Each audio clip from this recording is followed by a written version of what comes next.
Hello, and welcome to this, our 273rd live stream, pouring out the Hick sauce.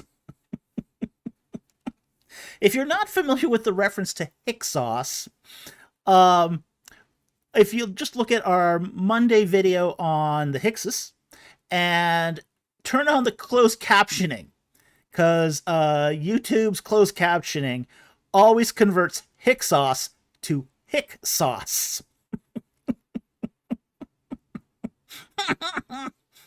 No way to fix that either, other than do my own transcripts, and I'm not going to do that. So I've got enough work to do. All right. So anyway, this is where we take your questions on ancient Egypt and the Bible, and we want to remind you about our recently released book, Lord of Steel and Sky. This Wednesday at 8 p.m., we're doing a special live stream where we just spill all the tea on the War of the Gods fiction series. We'll answer any of your questions as to Easter eggs or suspected Easter eggs or just the whole publishing thing in general. What we will not be taking on Wednesday's special live stream is questions about ancient Egypt or the Bible, unless it is germane to the book. Okay? Now, on this special live stream, too, we will allow you to call in. So it is really a special live stream. So, but at the same time, the focus will be entirely on the books. So if you had any questions about the War of the Gods series, which includes Reliquary of the Dead, All the Stars as Angels, and Lord of Steel and Sky, that's your opportunity to ask. And we already have like 12 questions queued up. So there's already a lot of people who've been putting questions in. So this should be very, very fun and exciting. All right. So that's our channel business. We will be doing our regular live stream as well on Friday. So if you still want to get your questions in, we'll still be doing a live stream Friday. So there's going to be 2 live streams next week. One on Wednesday for the book, and the regular Friday Q&A for ancient Egypt and the Bible. So that said, let's get into the rules, and then we will take your questions. Okay. Super chats have priority. That's standard across all YouTube channels. We do take non-super chat questions, but we ask that you put a Q and a colon in front of it so that we know it's addressed to us. No Q and colon, we don't see it.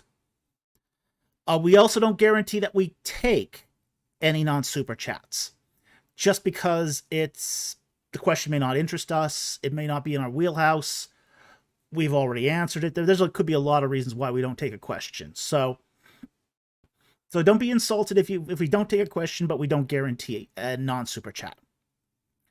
Only post your non-super chats once during a stream. If you post more than once, it'll be disqualified for the night.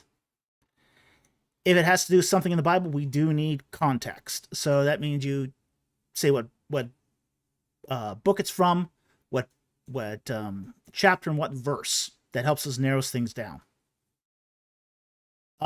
You can sponsor non-super chats, but we ask that you place the question inside the super chat so we don't have to hunt for it. It saves us time. And then finally, 1 question per chat, because question stacking isn't fair to anyone. All right, so those are the rules, and let's get into the questions. Okay.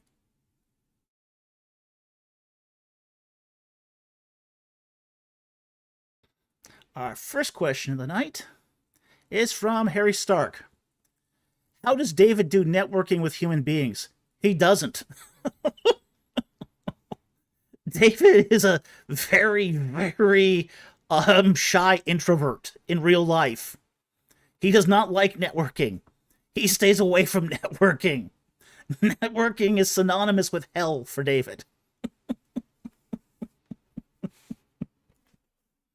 Okay? David does not do networking sessions. David does not like networking sessions. David stays away from people whenever possible. Right, Mrs. Producer? She's laughing. She's laughing.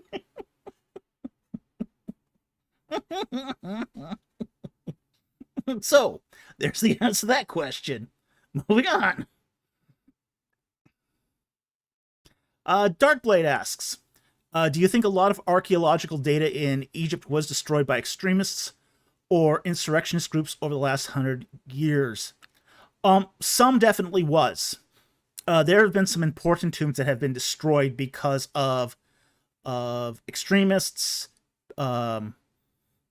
insurrectionists, Muslim zealots. For example, the tomb of Paheri was destroyed in that way.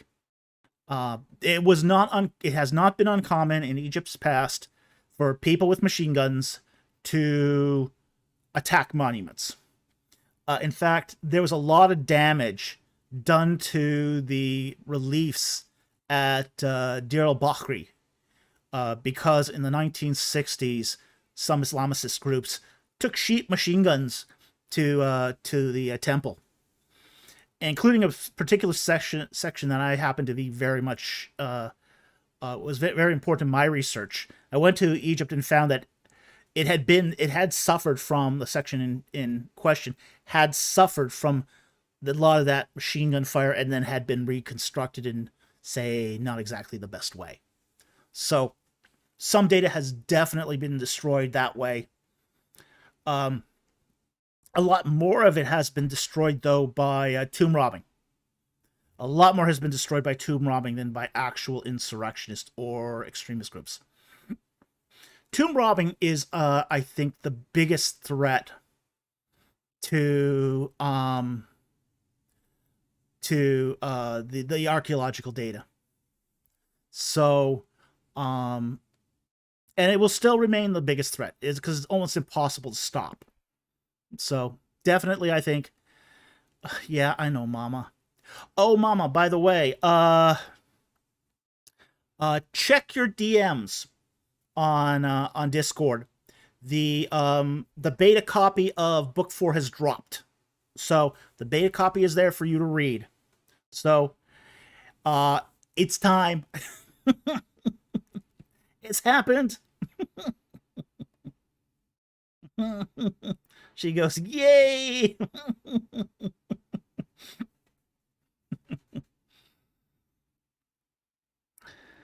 Ryan Cohenkamp asks the name of Book 4.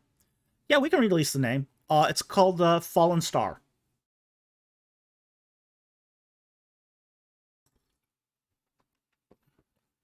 All right. We'll actually do the cover reveal on Wednesday. So as part of Wednesday's festivities, we'll actually do the cover reveal for Book 4.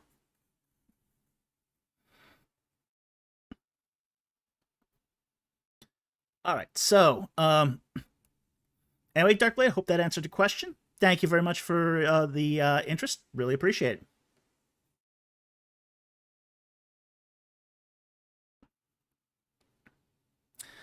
501 Mobius. What do you think about the paper on possible Samson by Tali Ornan about the bulla of a man in front of a lion as if leading it from Batash Timna Stratum 5, last quarter of the 11th century?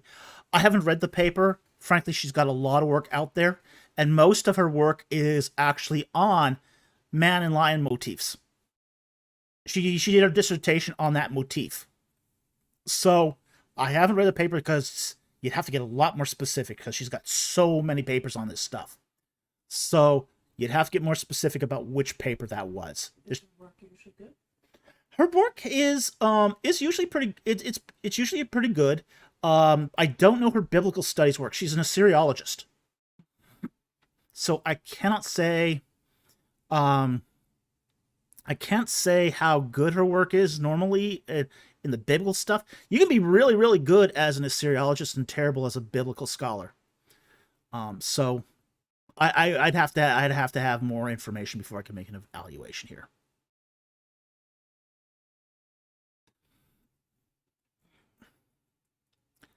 Uh, 501 Mobius also asks, could you go into Donald Redford's theory of the memory of Hyksos is the basis for the Exodus? And how does anyone know the memory of ancient people? Okay, there's a couple things you have to understand about Donald Redford. He's a Manetho maximalist. Okay? He believes that if it's in Josephus's Manetho, that's the gospel. And we're going to go over on Monday's teaching video, we're going to go over Josephus's Manetho in a lot of detail and why I don't think that's such a good witness. So that's sort of where Donald Redford starts. He starts with Manetho. And Manetho, certain recensions and certain parts of Manetho do discuss the idea of the Exodus being the Hyksos migration from Egypt. Now, the idea here is that the Hyksos left Avaris, abandoned it, left the people there, but took all the goodies, left Egypt, and went across the northern Sinai and basically inhabited cities like Gaza and Ashkelon on the coastal plain. Now, the idea here, the theory here, is that, well, that tale of the Hyksos leaving Egypt and coming into the coastal plain was then somehow transmitted through memory and retelling to other peoples in Israel. And then finally the people in the Judean foothills got wind of that tale and made it part of their own mythology. That's the memorial hypothesis in a nutshell. I think it's a dubious hypothesis. I think it's so sus it isn't even funny. It doesn't really recount the events of the only real similarity between the Hyksos leaving Egypt and the Israelites leaving Egypt, or one, they were in Egypt, two, they plundered the Egyptians. That's it. Worst game of telephone ever. Yeah, worst game of telephone ever.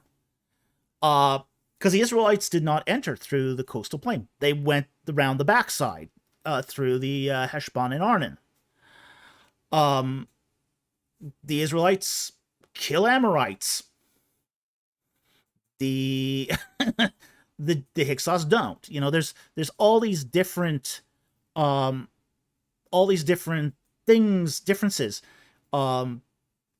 Hyksos are way too early to be the Israelites. Like they're like almost 200 years prior to the Israelites. So I don't think this is a hypothesis that has legs. But as I said, Donald Redford was a Manetho Maximus. Whatever Manetho said, he took that as gospel. In many ways, very uncritically. So that's sort of where I sort of draw the line here. So anyway, I hope that helps. But basically, it's because he's stacking Manetho, giving it much more credibility than it deserves. All right?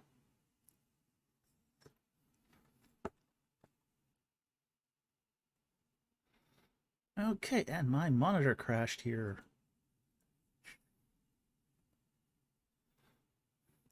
It looks like YouTube's going to give me lots of love tonight.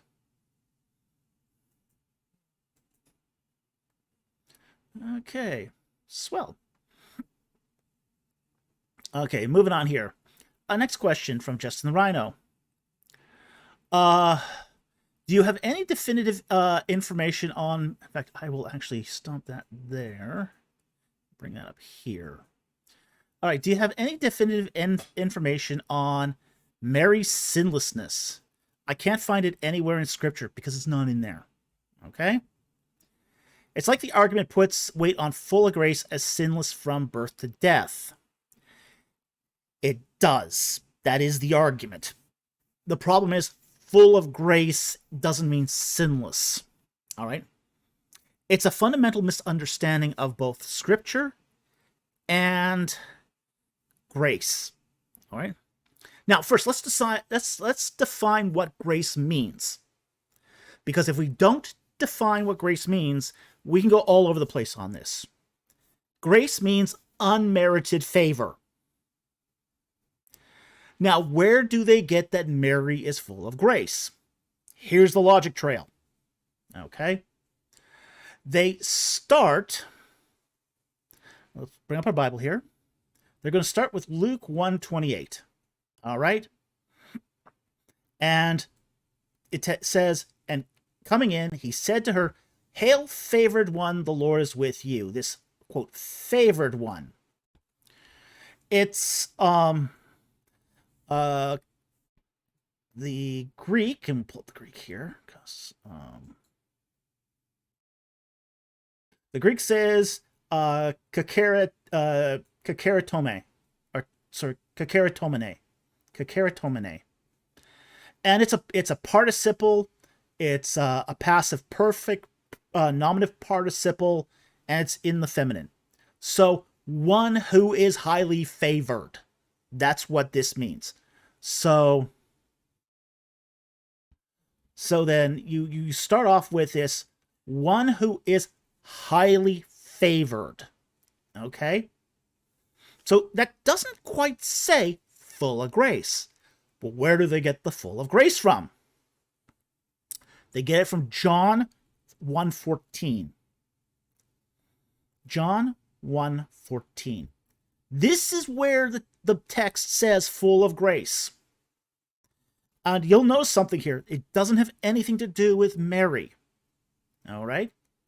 And the Word became flesh and dwelt among us, and we beheld his glory. Who's he? That's Christ. That's the Word. The Logos. Glory as of the only begotten from the Father, full of grace and truth. Now here, grace makes sense. Christ is full of unmerited favor that he dispenses onto people. That's why this grace here is the unmerited favor that's dispensed. Luke 1:28 is a favored one. She who is favored, and that's why the participle is being used here.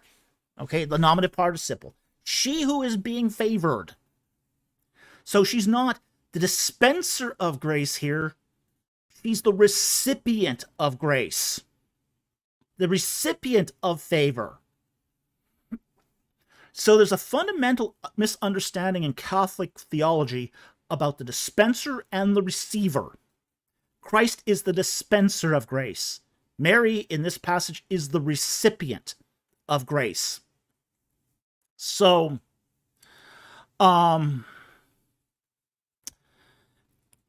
so there's a lot there that is just sort of been conflated. You know, I mean, even in the John 1:14 a passage where it says pleroi karate, you know, it does literally say full of grace in John 1:14. It doesn't say that here in this passage. That is that full of grace, that is an eisegetical gloss that has been translated over the participle here.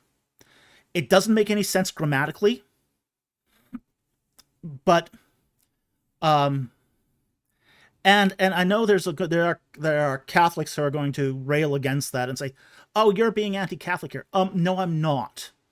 Even Catholic Answers has admitted that there's nothing wrong with this translation of favored one.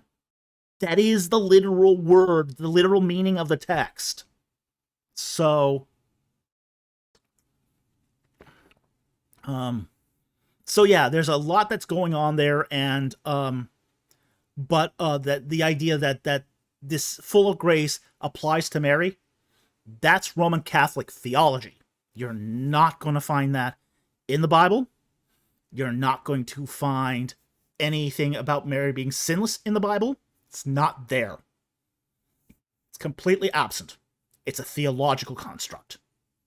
So, I hope that helps. Thank you for that question. Really appreciate it. All right, our first super chat here is from Joseph for $2. Thank you for the super chat. Does John 6:53 support real presence in communion? Okay. John 6:53.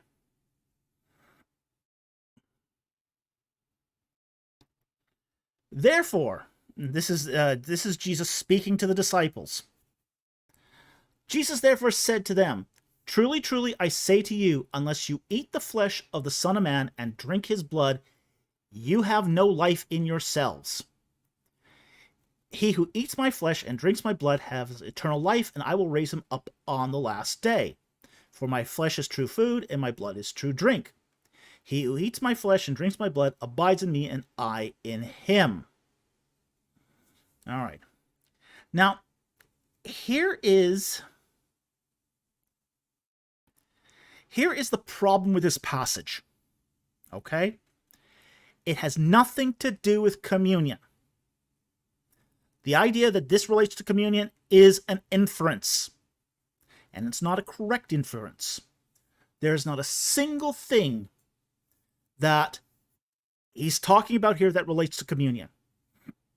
In verse 58, it says, "This is the bread which came down of heaven, not as the fathers ate and died." He's talking about manna in the wilderness. "He who eats this bread shall live forever." What's he talking about here? He's talking about the Word of God. He's talking about the living Word, Christ incarnate, his teachings, his sacrifice on the cross. That's what he's talking about here. He's not talking about any real presence in the elements of the communion. I think it's really problematic when people use John 6 to try to argue for real presence, because it doesn't. The passage is really not talking about this. And if we go on even further, verse 63 here, "It is the Spirit who gives life. The flesh profits nothing. The words that I have spoken to you are spirit and are life. But there are some of you who do not believe." It's about belief. It's about faith in the coming of the Son of Man. You know, this is what the whole passage is about. It's about the coming of the incarnation and the coming of the Son of Man, and the message of salvation, the gospel that he's giving people. So there's just it's an abuse of this passage to apply it to communion, and frankly, it's a lot of medieval theology that goes into that inference, and frankly, that medieval theology should be scrapped at this point, because it's not good exegesis. It's really poor exegesis. So I hope that helps. Thank you very much for the super chat. Very much appreciated. Man-made rituals. Yeah, man-made rituals. Yeah, a lot of it is.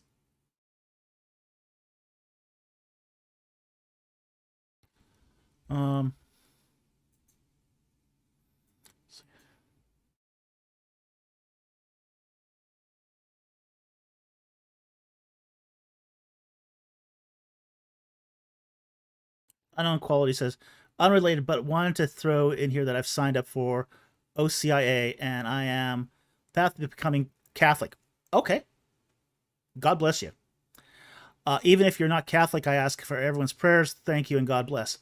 You know, we welcome Catholics here, but we also call it straight as to certain theologies too.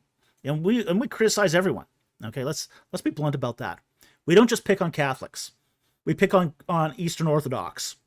We pick on Baptists. We pick on Protestants. We pick on Anglicans. We pick on fundamentalists. Oh boy, do we pick on fundamentalists. The only ones we really have a real problem with is the fundamentalists. So we pick on everyone here, because this is a channel where we call it straight because we're evidence driven. Okay, so just EPM versus DUS, you sure do.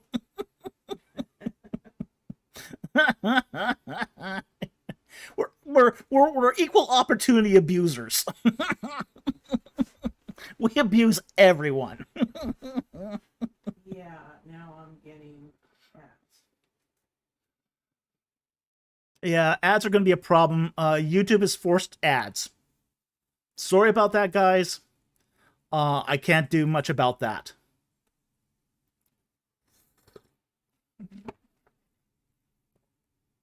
CBN versus DOS. Eastern Orthodoxy gets as much flack as Catholics here. Laugh out loud. Yeah, they do. Milo Mortimer. To be frank, fundamentalists have it coming to them. Tyrus Shakuhachi says, you should see the staff chat. Yeah, they're never going to see the staff chat. The staff chat on our Discord, we go full double barrels there. Andrew Graham, you hate everyone equally. Laugh out loud. Hey, this is why I don't go to networking events.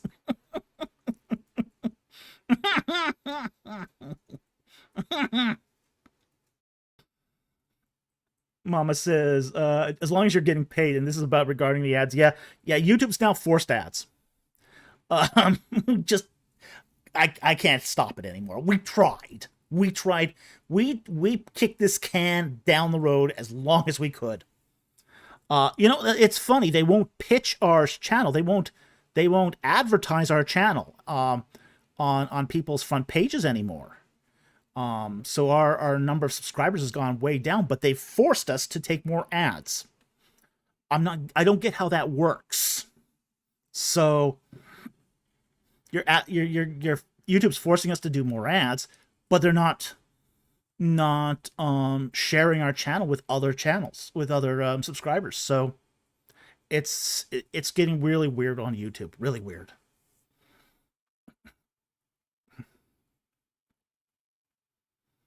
All right, let's move on here to the next question.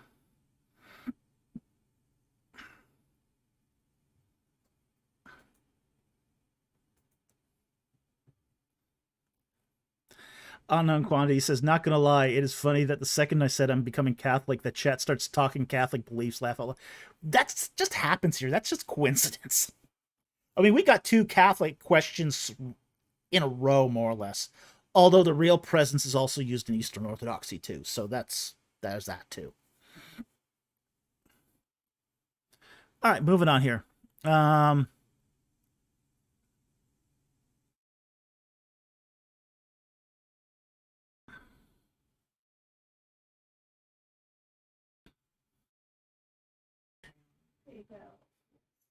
Mama, Patreon, PayPal, Discord. Yep. That helps. All those help. Although we don't get any revenue off of Discord. Discord doesn't give us any revenue. Doc Hogan asks the question. Regarding the Hick sauce. I love that. I just love that translation. That in your view, how does that timeline line up in relation to the events of Genesis, Joseph, and or the Exodus? Joseph enters Egypt at the beginning of the 15th dynasty. So just as the Hyksos are gaining power.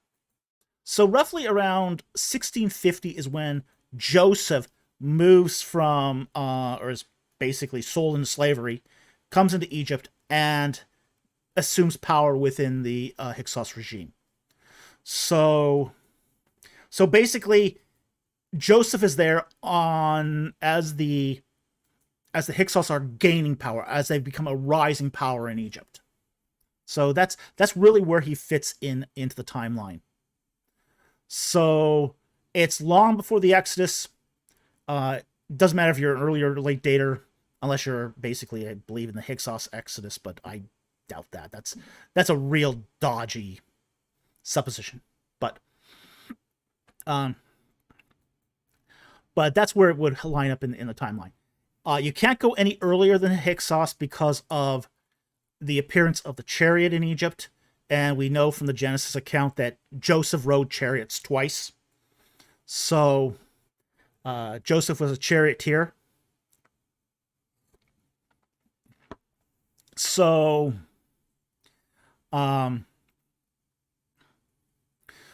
you can't go any earlier than, say, 1666 as far as that's concerned. Because that's when we start seeing chariots, is in 1666, roughly. That's roughly the beginning of Dynasty 15.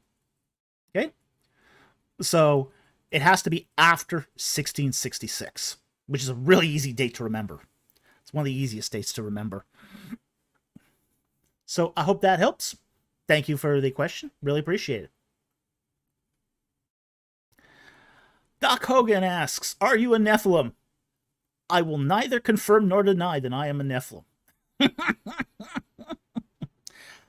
There was somebody once who accused me of being a Nephilim.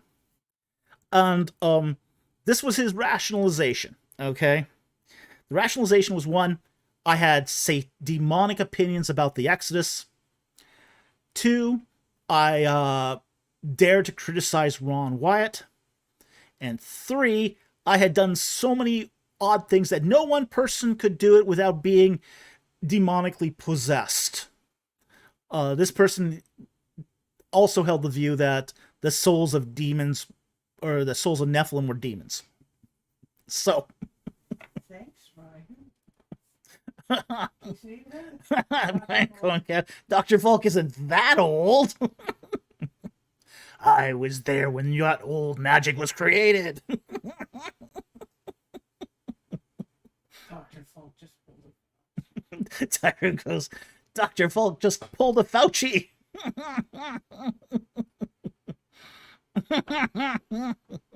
Jack Ray, oh, so he was a Titus Kennedy adjacent.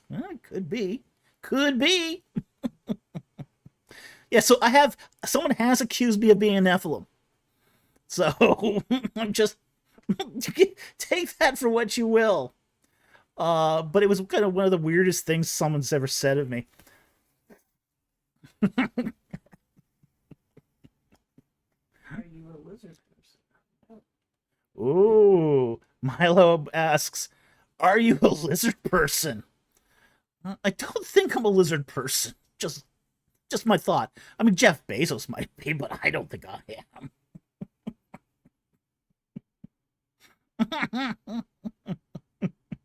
Candle the base. Dr. Falk is a cryptid. Confirmed!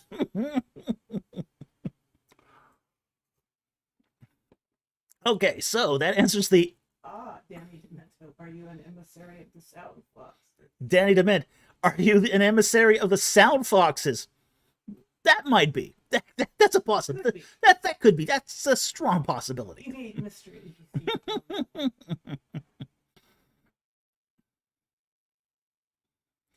All right, let's move on here. That's exactly what a lizard person would say. Tyro goes, that's exactly what a lizard person would say. Crypto bro to cryptid bro. Jack Ray, crypto bro to cryptid bro. You guys are having too much fun at this. It just didn't make a lot of sense. It's like, dude, do you know what a Nephilim is? Apparently not. All right, let's move on here. Darkblade, what is the oldest coin or bill in your possession? We don't have our oldest anymore. I have my oldest. This is a 2 kroner, a silver coin. It dates to 1876 and has the portrait on the back of King Oscar II. Okay, that's the oldest coin I own. And I used to have coins that were a lot older than that, and actually a lot more valuable. But my dad threw them all out on me. I don't keep a lot of old stuff because I'm surrounded by people that just pitch things with complete indiscretion. It's just one of those things that if I kept a lot of stuff that was old, somebody in my family would invariably just throw it away because my family has no sense of value at all. I used to have a collection of silver, of 19th century silver dollars, Canadian silver dollars, and they were quite in good condition and quite valuable. And my dad just took the whole box, tossed it in the garbage. Didn't even look at it. Tossed it in the garbage.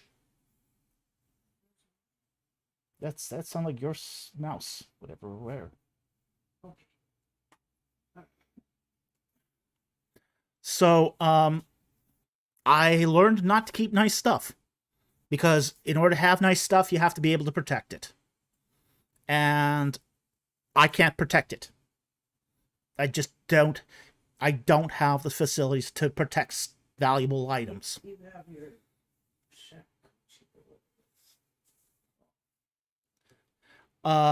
Tyro goes, you still have the shakuhachi, right? Yeah, I still have that. I still have that. But Milo goes, man, that sucks. Oh yeah. Oh yeah. I used to keep stuff at my parents' place. And then my sister went into my parents' place and threw out all my stuff. Everything. She just gave it to Got Junk. Didn't ask me. Didn't care. So I can't keep valuable things. I don't have storage space here in my apartment, and I just can't keep valuable things. So I don't. So, yeah. So anyway, yeah, it sucks, but there it is. Gandalf the Base. Reason number 51 why Dr. Falk doesn't talk to his family. Yeah. All right, next one here is from Justin the Rhino. Father Stephen DeYoung claims New Testament Koine Greek isn't real. He claims it's just a Jewish dialect off Greek. Is this true? No, it's not. It's completely not true. And we know it's not true because we have millions of papyri that says it's not true. The Oxyrhynchus papyri, which is not Jewish papyri, it's Greek papyri, has all sorts of different writing on it of Koine Greek. So we know Koine Greek was a thing, okay? And everything from poetry, Hellenistic poetry, New Testament Greek pages, wills, contracts, everyday grocery lists. All of this stuff was found at Oxyrhynchus. It was, and they've now found even Koine Greek as far east as, I think, Iran. So we knew it was, Koine Greek was a thing. It was widespread. Yeah, it had dialect variations from place to place, but it was a thing. It was spread by Alexander the Great and the kingdoms that sprout out from his conquest. And it was a real thing. So the idea that this is a Jewish dialect of Greek, I think is total bunk. I don't no Greek scholar would say this. So that just sort of betrays a kind of ignorance here.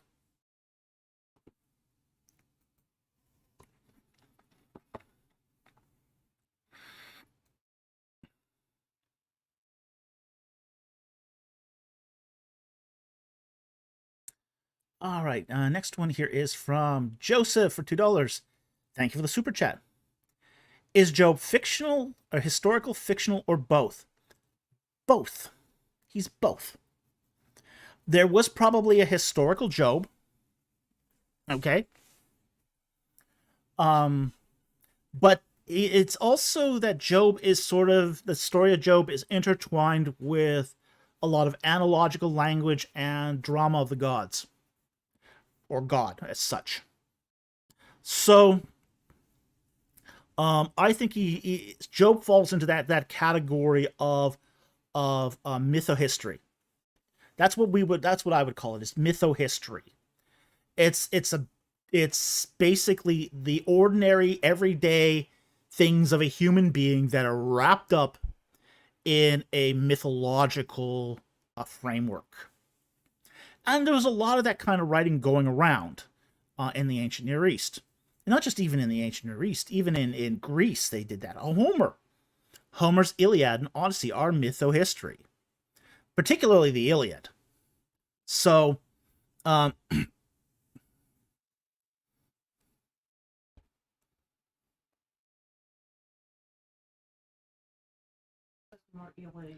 Yeah, CPM versus DOS says it's more Iliad than anything in a sense. Yeah, it is. But that's how mythohistory works. Is you're basically taking received history and you're receiving it in such a way that is in a mythological framework. Ryan Cohenkamp asks, was Job the first biblical book written? No, not even by a long shot. It dates to no earlier than Iron Age 2, which is the end of the sort of the end of the period of the divided monarchy. It's I mean, it is clearly Iron Age because it talks about iron smelting. You can't get more Iron Age than that. That could be a first clue. Yeah, that is a first clue. You know, there's iron smelting mentioned in the Book of Job. If you're talking about iron smelting, you're in the Iron Age. So that does put it at the end of Iron Age 2. So and then you have the Chaldeans, and the Chaldeans are definitely at the end of Iron Age at the end of Iron Age 2. So I don't know why this myth keeps popping up. It's just something that's repeated over and over and over again. A Lurker asks, how did the perception of Job as the earliest book begin? I remember looking it up on Google when I first read the Bible, and it said Job was the oldest book. This comes from the young Earth creationists. Okay? There's a lot of talk of creation in Job. And because there's a lot of talk of creation in Job, many young Earth creationists interpret that, dated the book by its talk of creation. So, but just because someone talks about creation doesn't mean what they're saying is that old. Milo goes, doesn't it always? Yeah. Sorry. Yeah. But yeah, it's one of those things where it has I mean, here's the thing. This is a bad habit of young Earth creationists. They tend to date the books by who or what is being written about. So they will date Genesis as the oldest or second oldest to Job. And they'll start with that because it's talking about creation. So because it's talking about creation, it has to date to creation. It's a really, really bad way of dating things. Because history doesn't work like that. People tend to write about things long after the fact. Sometimes centuries or millennia after the fact. So... Oh, Joe would make a horrible movie. Oh, Joe would make a horrible movie. Tony G. Joe could make a great movie too, in my honest. Yeah, he's just sitting in the ash pile. Covered in boils. And covered in boils with three buddies who talk at each other. And then a fourth buddy shows up. I mean, it'd be just like watching paint dry. It was an existentialist play. Waiting for Godot. Waiting for Godot.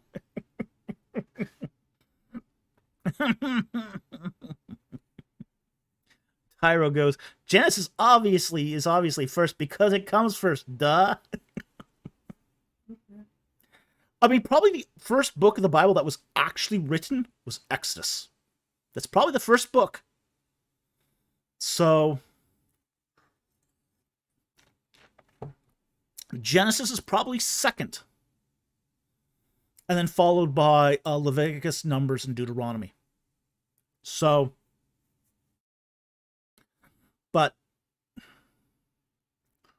so that's probably the order of when they were written. Now, that said, Job comes way later. It's probable that Job was written around the same time as, say, Joshua or Judges. Okay, so That's where I'd kind of place that. Again, all of those books being written at the end of Iron Age 2. So, Huh. okay, moving on here. Oh, angry men. Well, at least 12 Angry Men had drama. You know, Job doesn't really have any drama.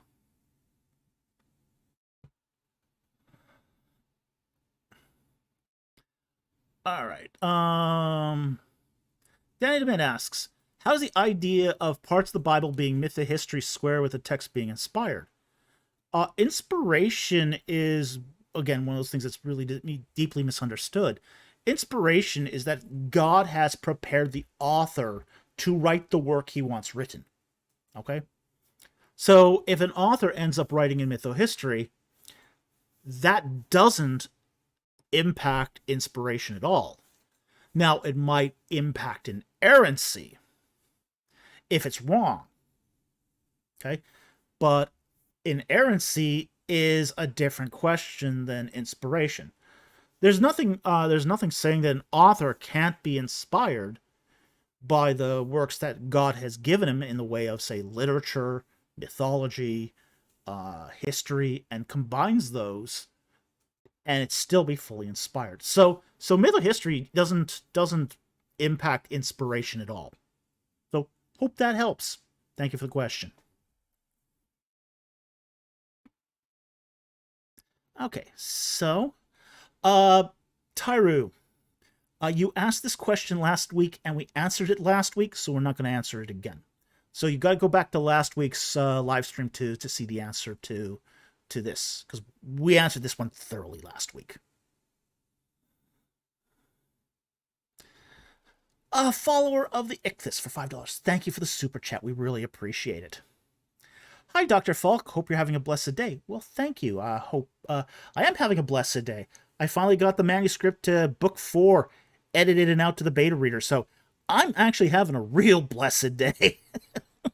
The fact that I was able to get that done and out, it was a miracle given the week I had. This week was a very full week for me, so I didn't have a lot of time to do a lot of writing or editing. I had earlier in the week on Tuesday, I did some filming for a documentary, which was cool. I always love doing stuff for documentaries.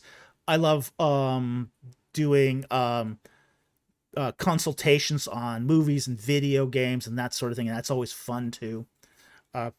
That's my favorite work. I love that work more than anything. It usually pays pretty good too. And then on Wednesday, I had to take my rabbit to the vet, who finally got a bill of clear health. So Murney is doing great. So yeah, it's been a better week. It's been a better week than I've had in a while.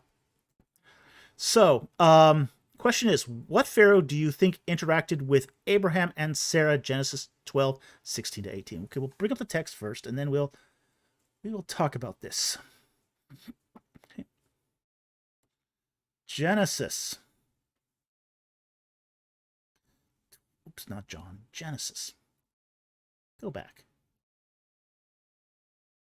Genesis. Chapter 12.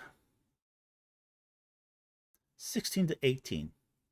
Therefore he treated Abraham well for her sake, and gave him sheep and oxen and donkeys and male and female servants and female donkeys and camels. But the Lord struck Pharaoh and his house with the great plagues because of Sarai, Abraham's wife.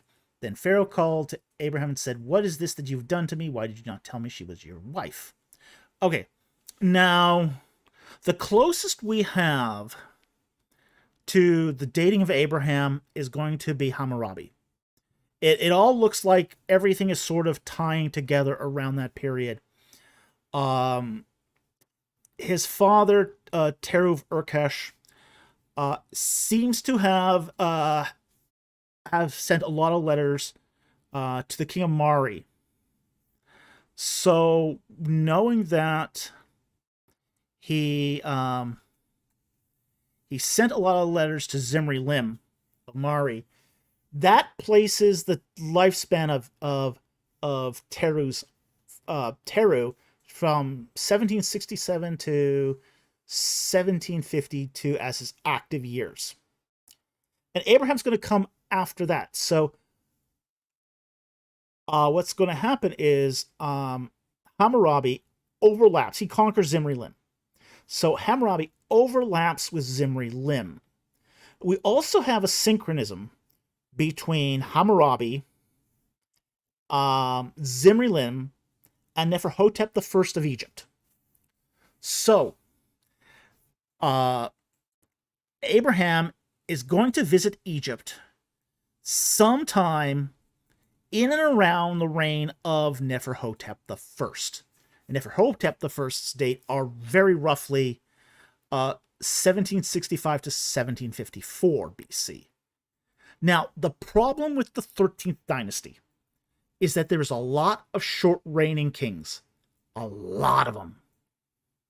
Like, many kings of the 13th dynasty only reign for a few years. It's a dynasty with a high turnover of kings.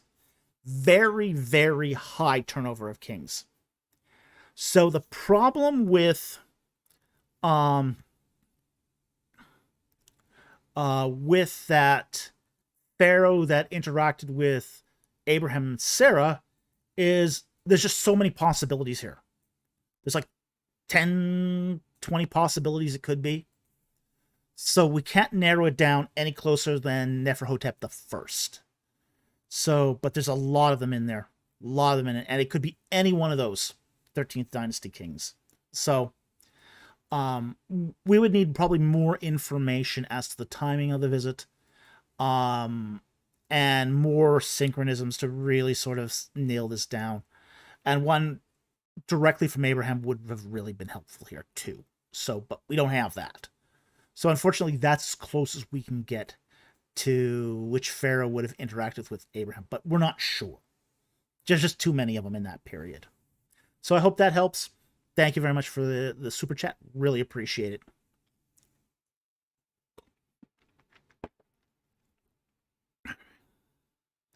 Next one here is from follower of the Ichthys for $5.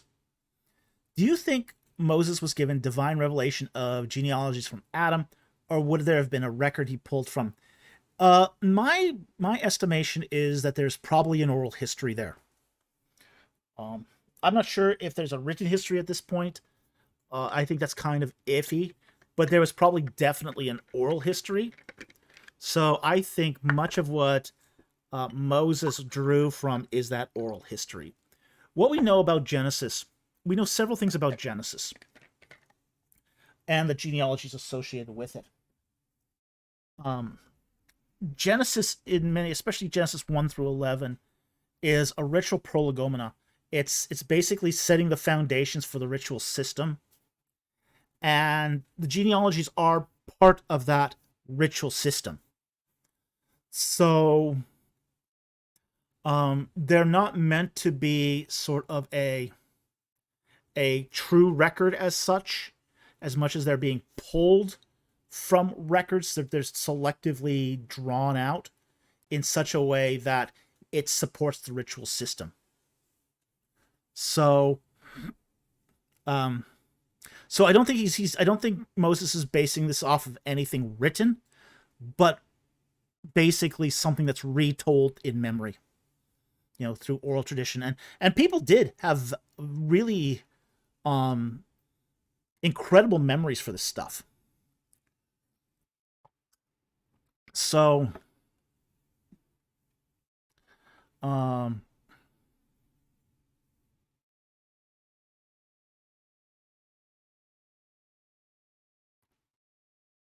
follow-up question here from Micah Price. Micah Price asks, is it possible that Egyptian amicability with Abraham had to do in some part with the size of his house and the number of trained men? No. Here's the thing about Abraham and his trained men. He didn't have those trained men till after Egypt. Okay? The trained men come after Egypt. They're from Egypt. One of the things I did many years ago, I did a paper on this, never published it, I still probably should publish it, is that it was Egypt that developed martial training. Egypt had its own martial art. And that was widely used Oh, I so need to get that published. Yeah, I know. Egypt had developed its own martial art that was unique to Egypt. And that's what it means by Abraham's trained men. They were men that were trained in that system of martial art. So basically, Abraham goes into Egypt. He has a good relationship with the Egyptians until he messes it up. And he comes out with a group of trained men who can train other men. So yeah, there's a lot that's going on there. I mean, I cataloged in that martial arts system something like 300 different moves. 300. And these are found on lists at Beni Hassan. As wild. I mean, it looks a lot like jiu-jitsu. A lot like jiu-jitsu. Many of the stuff in modern jiu-jitsu is the exact same techniques and moves that they used in ancient Egypt. It's crazy. Crazy.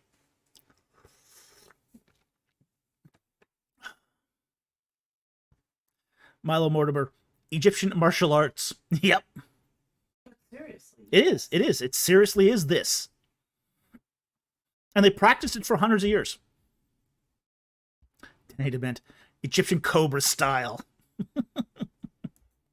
Michael Price, Dr. Falk, Egyptian martial arts channel when? Well, I had thought of possibly doing a whole book on this.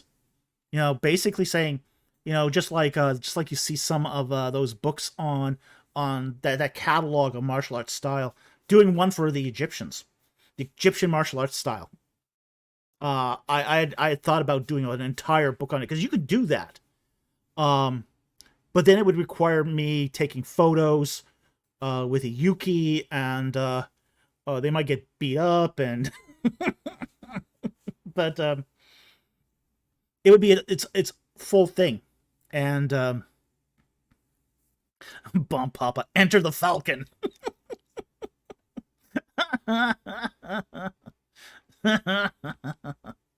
Yep. Oh boy.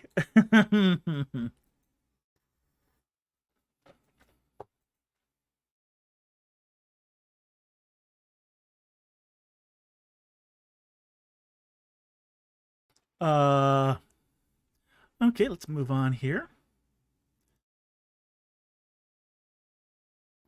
Merv Mon said, were the Egyptians bobbing and weaving? Laugh out loud. Well, yeah, it could be. Milo Mortimer, enter the Nile Monitor. Oh boy.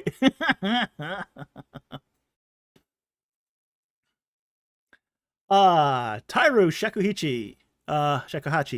Rumor, Dr. Falk preps his live streams in the Hall of Justice, sharpening his homemade blades. I have one of my homemade blades. I actually have one of my homemade blades.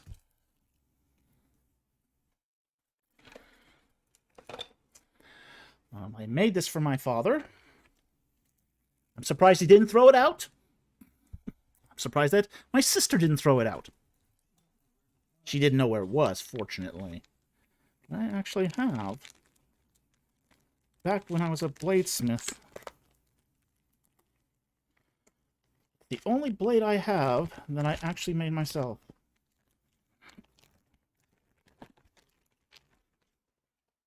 Here it is. Needs a polish. Desperately bad. But, yeah. There's one of my homemade blades. Not one of my best examples, but it was one I made my father. So, there you go. There's an example of one of my early works as a bladesmith. It's the only example I have.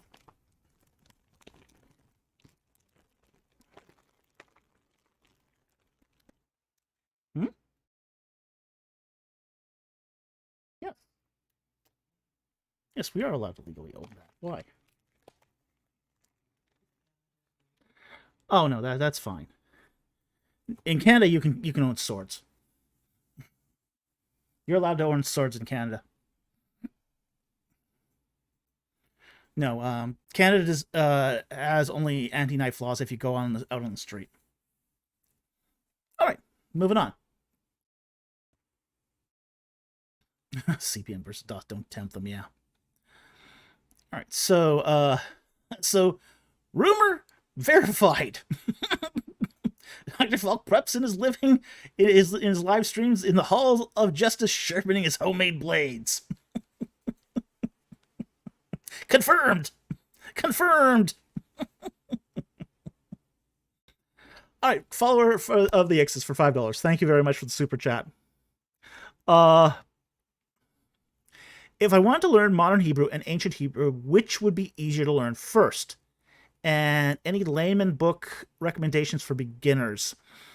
Okay.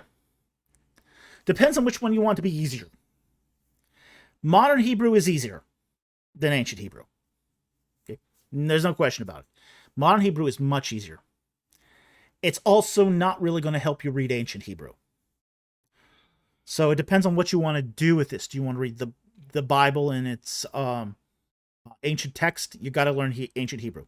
Now, that said, if you learn ancient Hebrew, that makes learning modern Hebrew easier. Because ancient Hebrew is modern Hebrew is a subset of the ancient. So it's really going to depend on what you want to do with this.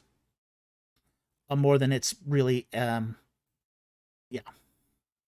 So modern's easier, but it's less useful if you want to read the Bible. So depends. Do you want to read the Bible? Do you want to read the Mishnah? Do you want to be able to order a cheeseburger in Jerusalem? If you want to be able to order a cheeseburger in Jerusalem, modern Hebrew is the only way to go. If you want to read ancient texts, ancient Hebrew is the way to go. So the book I would recommend for reading ancient Hebrew would be Kelly's textbook. Get both the textbook and the answer key. You'll need them both, and they're now in their 3rd edition. It's more of a reference text, but it's really helpful. So that's really what I would recommend here.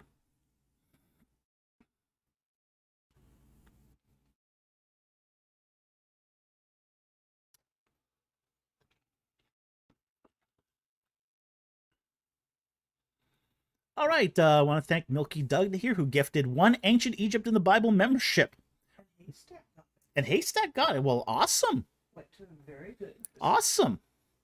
So that's good.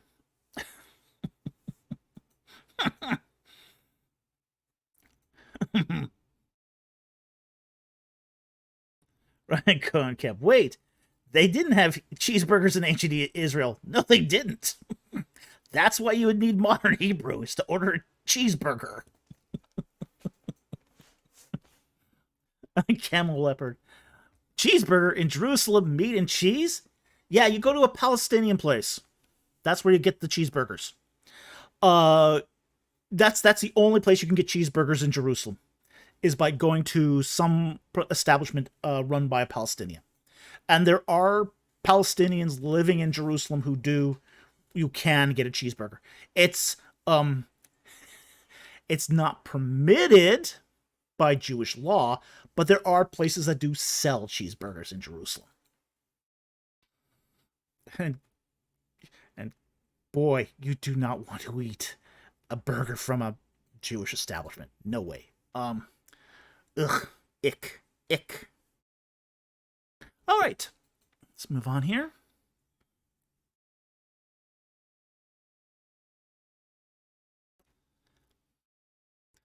Milo Mortimer, the only martial arts I formally practice is Taekwondo. Fantastic exercise, almost like dancing, but potentially deadly. I'm not a huge fan of Taekwondo, to be honest. I have done... See, what have I done? I have done Shotokan Karate. I have done Kendo. I have done... what's it called now? Chen style Tai Chi, which is the martial art form of Tai Chi, and I've done Danzan Ryu Jiu-Jitsu. Most of my martial arts training was in Danzan Ryu. And in that particular style, I learned from the best, which was really helpful, to be honest, because not a lot of Danzan Ryu dojos teach it well. So I actually learned from the best, and yeah, there was a time when we went to one of the Ohanas, the Danzan Ryu, what's it called now? Convention in Reno, Nevada. Remember that? That was interesting. That was interesting. That was fascinating. I only had a brown belt, but my teacher slapped a black belt on my waist, and he said, "Okay, you're compared to any of these guys, you're a black belt." Okay, so I walk into one of these black belt sessions, and I was nervous because I'm up against black belts, and they pair me up with this 5th degree black belt. Okay, that's fine. And I thought at first he was just being like nice. He wasn't being nice, because I was throwing the guy around like a rag doll, and it's just like, okay, this is embarrassing. And the teacher of the black belt session goes, he sees the badge on my gi, and he says today we're going to learn a bit about flow. He points me out and he says, "You don't need to learn anything about this." And I'm thinking, what? I don't need to learn anything about this? Well, I found out why. It's like, okay, I learned why. because I was sweeping the floor with these guys. Ryan Cohen Kemp. That's exactly what a Nephilim would do. Milo goes, I was taught by 2 elderly black belts. I was taught by a 10th degree, an 8th degree, 2 6s. Some of which are now dead. Okay, the 2 6s are now dead. The 10th degree is dead now too.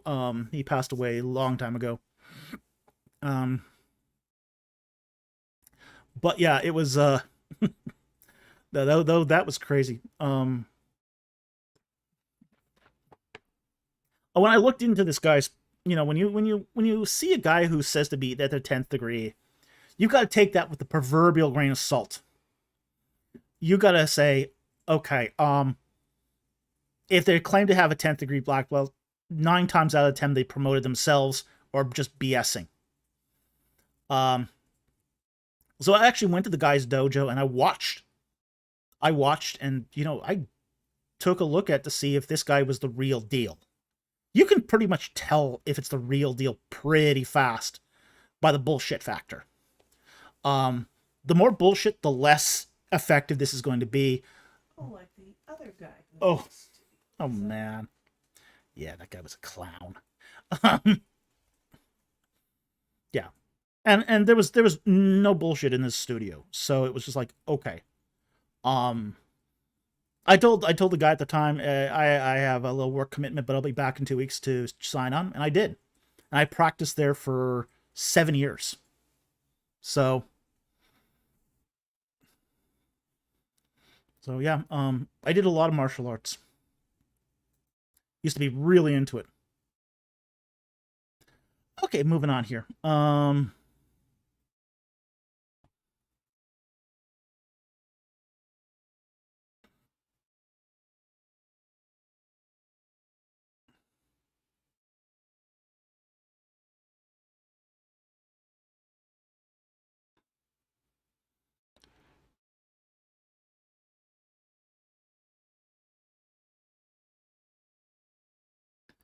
A follower of the Ichthys asks for $5. Thank you for the super chat. Do you think Zoroastrianism had an effect on how the biblical authors understood God? Maybe in the Persian period, but prior to that, no. Zoroastrianism didn't really come to the front as a state religion until the Persian Empire. That's really what started it. So essentially, it's not until you get to the conquest by Cyrus II of Babylon that the Persians bring Zoroastrianism with them. So until that point, it's very, very different. So, um,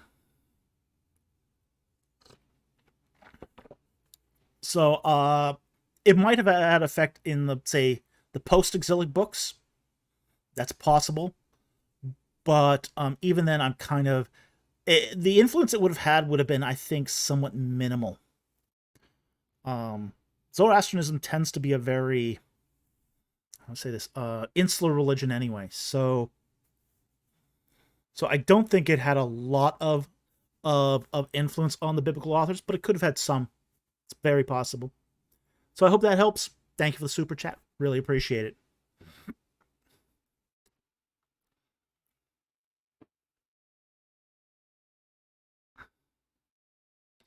CP Common Lurker. Dr. Falk, the martial artist, and Dr. Falk, the swordsmith. What job hasn't been done? MP? Nuclear physicist? MP. I haven't been an MP. Haven't been an MP. Yet. That's because I couldn't join the military.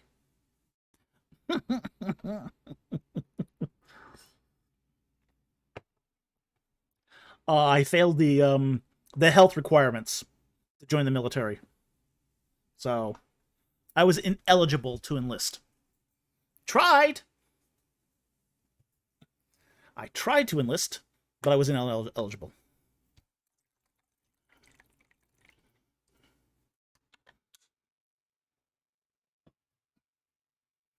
When I was 20, I think it was 24, 23, 23, something like that.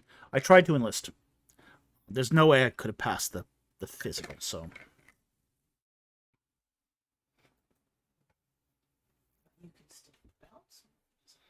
Oh yeah, I've trained Marines. I've trained Marines how to fight, but I've never enlisted. We did one of the, I did participate in one of the police courses that our dojo offered to train Marines. Could bounce them across the room. It was quite remarkable. Milo Mortimer, nuclear physicist? Now you're just playing. Yes.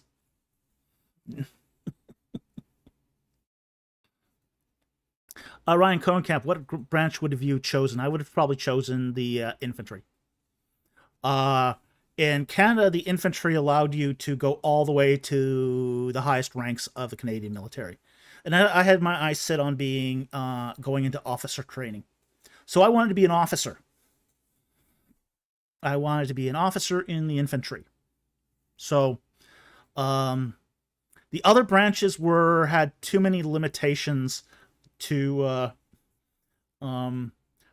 advancement.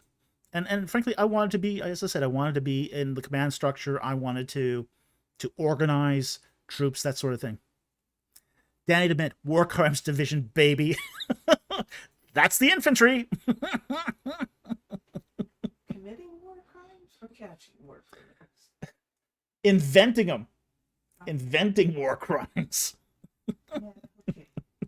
Danny DeMint, it's never a war crime the first time. That's the Canadian military model. It's never a war crime the first time. The Geneva Suggestions.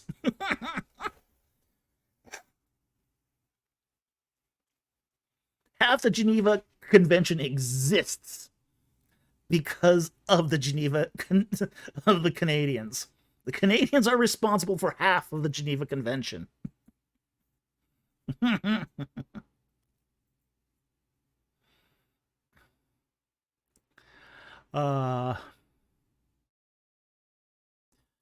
Jack Gray goes, I wanted to do armored U.S. Army officer, but then they saw that I had arthritis at 22, so I got rejected. Yeah, I'm crow-footed and an asthmatic, so that sort of ended it there, a double whammy, as it were. So I might have been able to pull it off with the asthma, but the crow feet were just yeah, that was not happening. So I didn't want the armor division anyway, because in Canada the armor division can only go up to colonel. So the armor division had a cap as to how high you could go up the chain of command.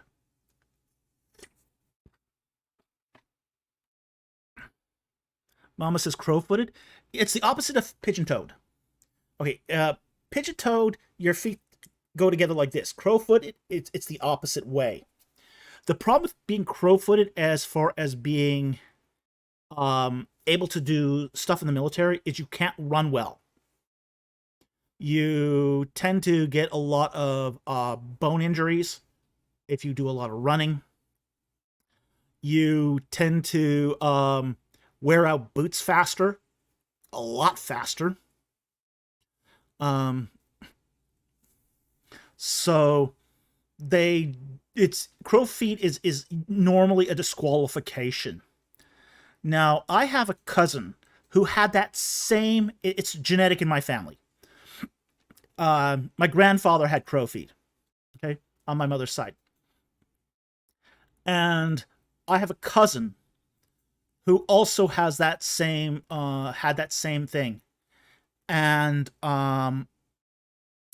what happens is, in that case, what happened was,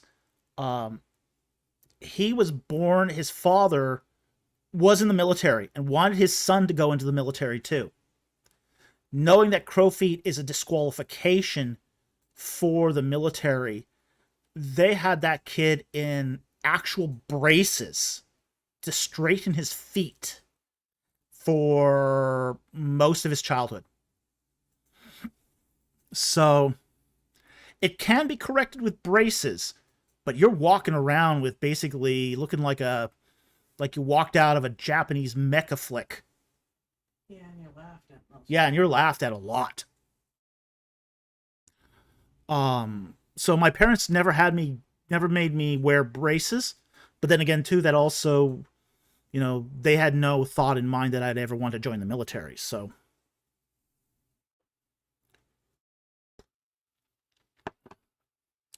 So that's one of those decisions the parents made that sort of precluded me from going into the military. So, yep, crow-footed. It's a thing. All right. Crow-footed. Because you hold a grudge as long as a crow.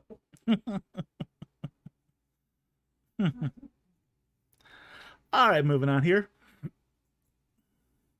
I want to thank Milky Doug for gifting another Ancient Egypt in the Bible membership. Thank you so much for the support of the channel. We really, really appreciate it. Thank you so very much.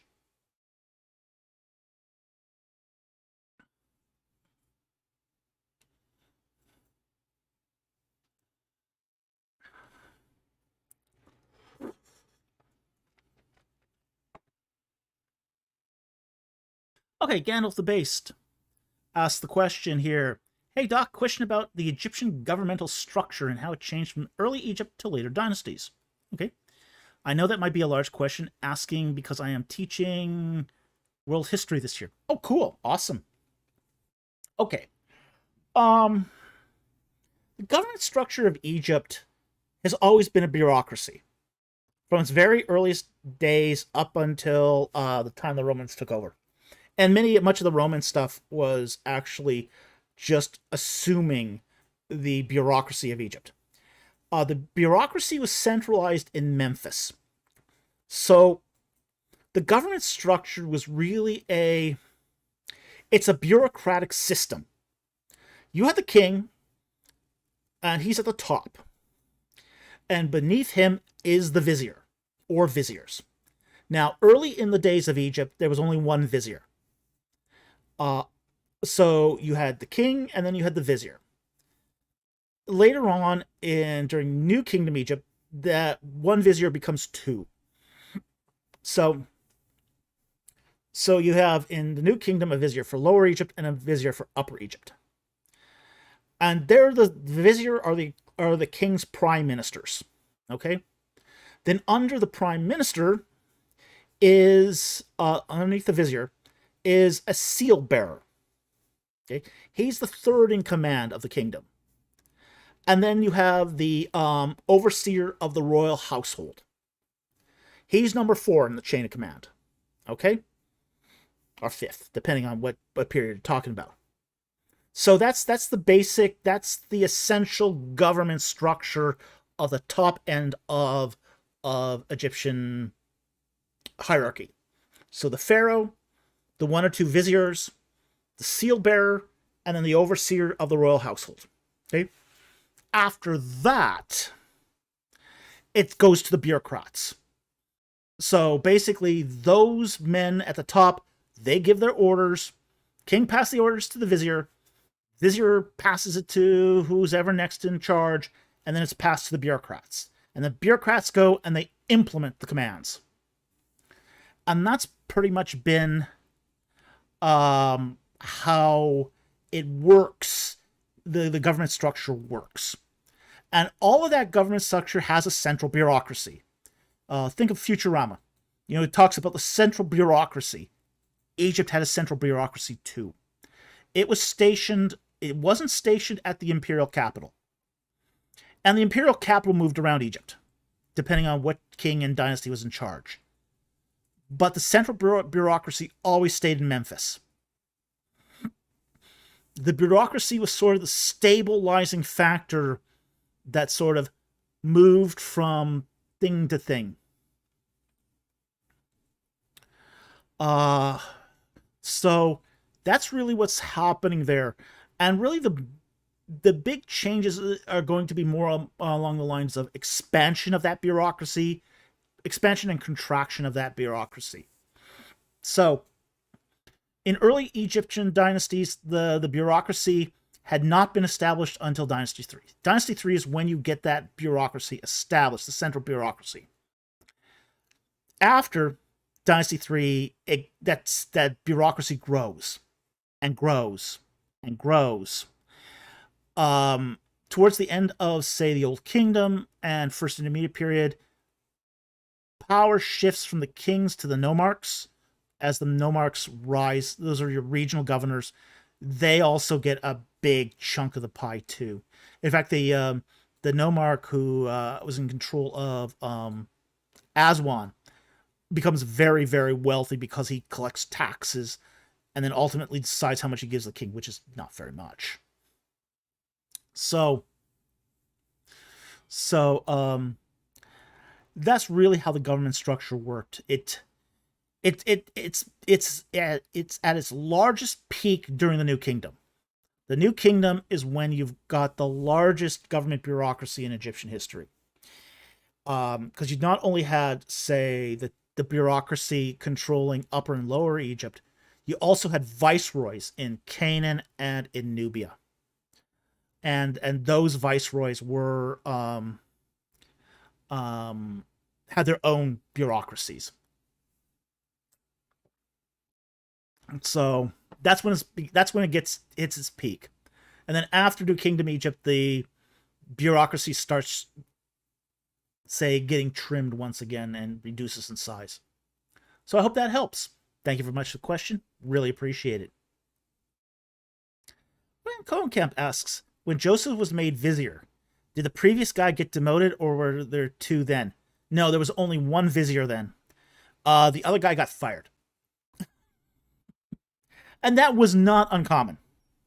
It was not uncommon for a vizier to be let go or changed.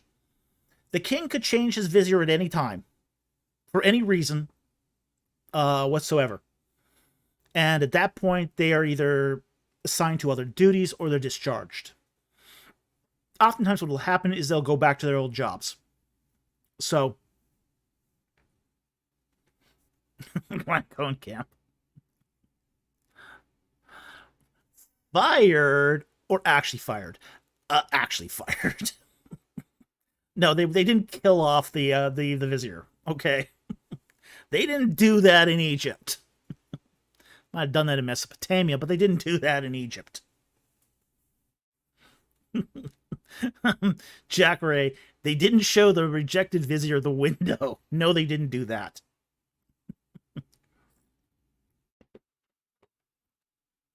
Oh, the camel leopard. Other duties, you mean chucking horse poo? No. They usually got some cushy gig.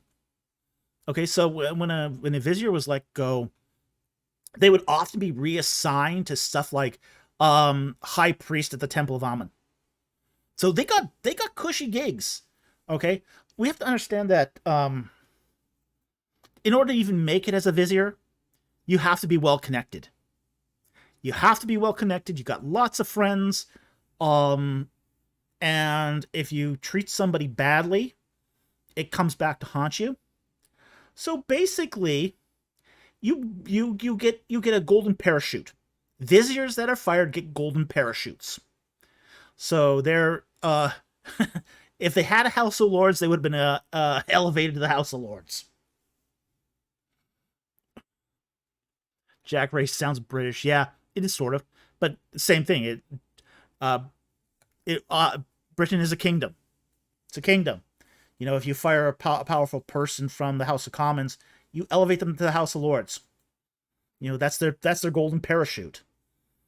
Same thing happened in Egypt. You know, you fire a vizier, and you know they get a golden parachute to a really cushy position. Yeah, Ryan says doesn't sound like a good. When you think about it, you really wouldn't want a parachute made of. Ryan Coquette doesn't sound like a good parachute. Yeah, parachute made of gold probably isn't the best parachute, but hey. Oh boy. But yeah, that's what had happened, is they'd be shifted into another, you know, maybe a less powerful job, but no less lucrative. So. Yeah, you just stick them in the corner where they do nothing but still make money. Yeah, it's not Really it's not like the corner office though in Japanese culture. The corner office is a disgrace. Yeah, that's a shame thing. Yeah, they didn't get the corner office. No, they got a good job. That's how things worked in Egypt. Still works like that today. You know, when Jack Ray has the term kicked upstairs. Yeah, kicked upstairs. Yeah. There's like today, you know, when Sisi came into power in Egypt, and Zahi Hawass got fired as Minister of Antiquities. He didn't go away. No. He got full control of the Giza Plateau. No, he's still has a power and a very cushy position. And has taken a lot of graft as a result. But yeah, he didn't go away. He just assumed a different lucrative position. Happened with viziers and still happens today with government ministers in Egypt. So, you know, this is a thing. That's just how Egypt works.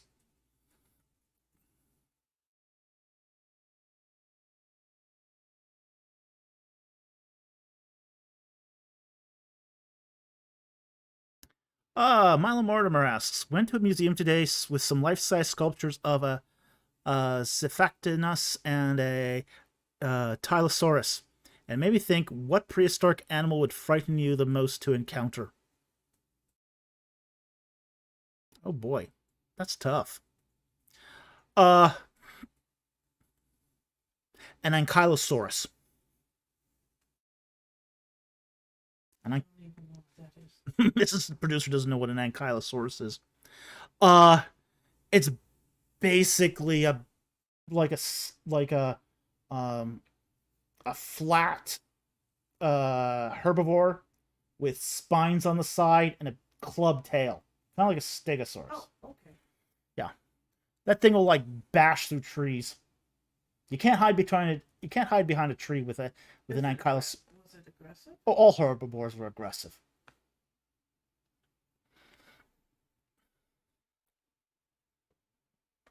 Jack Ray Taxosaurs, yeah. Back then they didn't have taxes, but today, yeah, that's more frightening.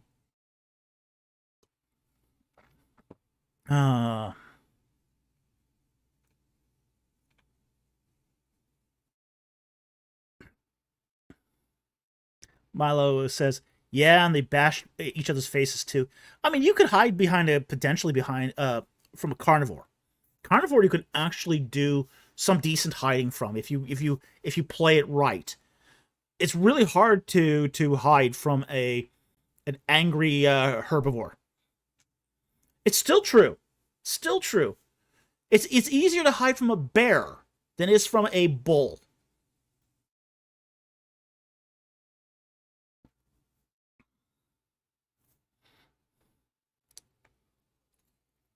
Bears, you could just throw food in a different direction. Well, I mean, there's a lot of ways to get away from a bear. But a bison, remember that guy who? Oh, but Yeah, he was an idiot. you can more easily hide from a bear and evade a bear than you can evade an American bison. Okay, as that guy at Yellowstone Park found out, went 8 feet in the air. He broke his leg. He got his leg broken. He survived it. That's all, a broken leg. Oh yeah, a little shattered leg, but yeah, Yeah, he's gonna be in a hip cast for a long time. Better than having your spine shattered. Yeah, it's better than having Ryan Coget, but not Covenant bears. Well, Covenant bears are special.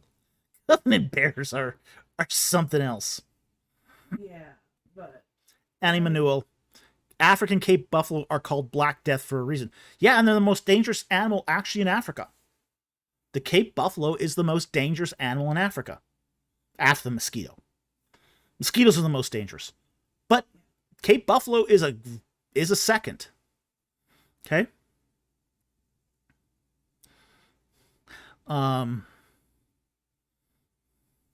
Yeah, they're herbivores and they're extremely dangerous. Hippos are herbivores. Incredibly dangerous. They're more dangerous than the Nile crocodile. There's more deaths to hippos than there are to crocodiles. Was his leg broken from where the bison hit him? Did he hit him in the leg, or did the fall shatter his leg? I don't know if it's the fall or the it was probably the bison. Bison hit him pretty hard.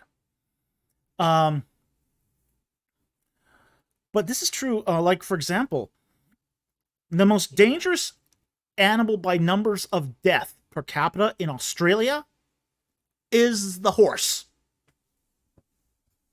Horses kill more people in Australia than the inland taipan, which has almost no deaths attributed to it, the Sydney funnel web, the box jellyfish.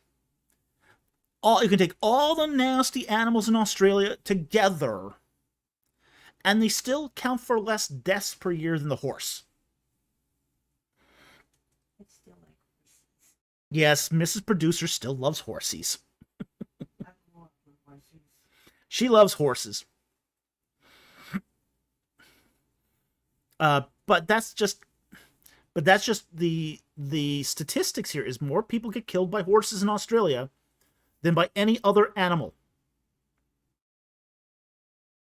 So, yeah, Common Lurker says it this way. Horse kicks are deadly and powerful. Yeah, they are. They're deadly and powerful. And if you get thrown off a horse, you could break your neck. There's a lot of ways to die by horse. So, herbivores are by far more dangerous to humans than carnivores. And it's not even by a small amount. It's like a huge amount. So,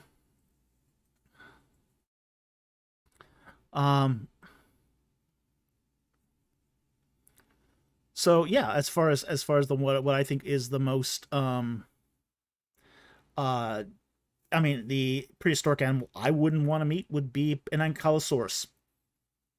A herbivore with an attitude. Yeah, no thank you.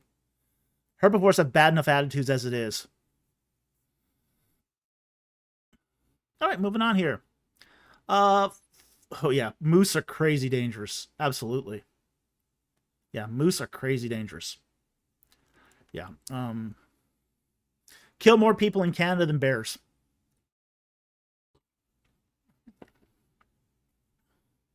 Killer rabbits, run away. Rabbits can be vicious on their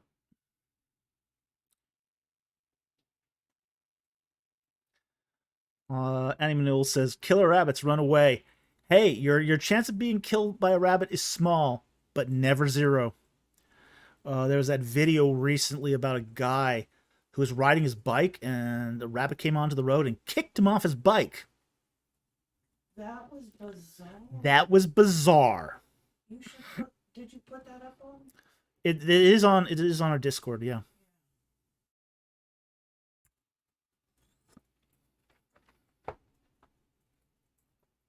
All right, next one here. Follower of the Ixus for $5. Thank you for the super chat.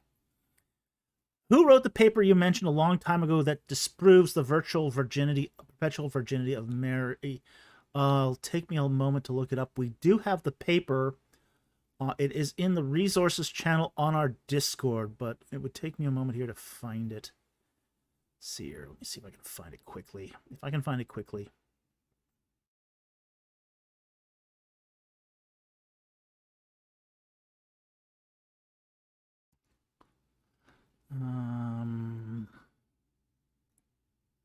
Is this it?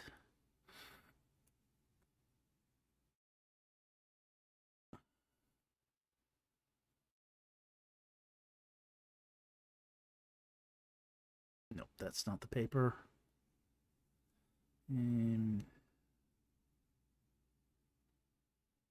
Here it is. All right, it is called, the paper is called Prepositions and Perpetual Virginity Until as a Scalar Item in Matthew 1:25. And this is by Travis Wright. And it is in a journal called Bagel in 2025, volume 13.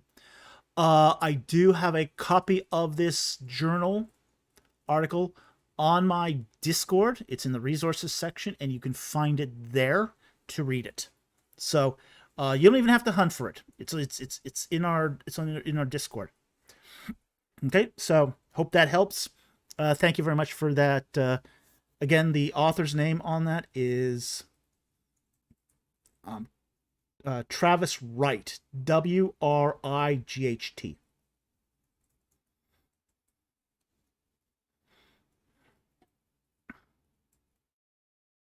Okay.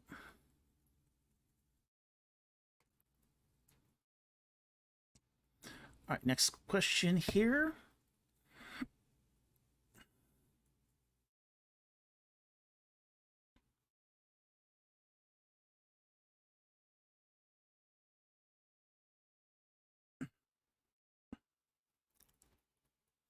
All right, we got a sponsor here, ship here, PA888 for $19.99. Thank you very much for that generous super chat.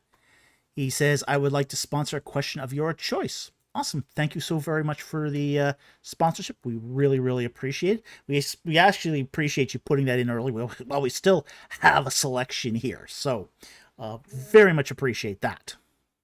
Do you have one? Because there's a couple. Yes, I have one right here. I think it's Bert. I hope it's Bert. BRRRRT. Thank you for the question. And he or she asks, what do you think of eventual annihilation and biblical support or lack thereof? Okay, this is the idea of annihilationism, the idea that souls that undergo the second death don't undergo perpetual eternal conscious torment, but are annihilated. Their souls are literally burned up. Okay? I don't think it has biblical support. Just right out of the gate, I think it's got it's got a lot of prima facie problems, and the support that's used for this view involves a lot of word games. And I don't like dogmas that depend upon word games. Like, for example, they will talk about Aion, which is normally translated as forever or eternity. But they'll say, well, it can also mean a long age. So in the case of, say, they would say, in the case of the second death, Aion no longer means eternity, but it means a long age. Well, the problem with a long age is it's like one of the least likely definitions for Aion. It's a very rare usage. So you're really straining the gnat here if you try to take, say, the fifth definition in a dictionary and then apply that as being your primary use case. It's terrible linguistics. The problem, too, with the view is that in parallel passages, like, for example, where it talks about their torment would go on forever the ages. This is often say translated as forever and ever, but the text of literally says forever the ages. And let me put this here, an example of one of these texts on the screen here.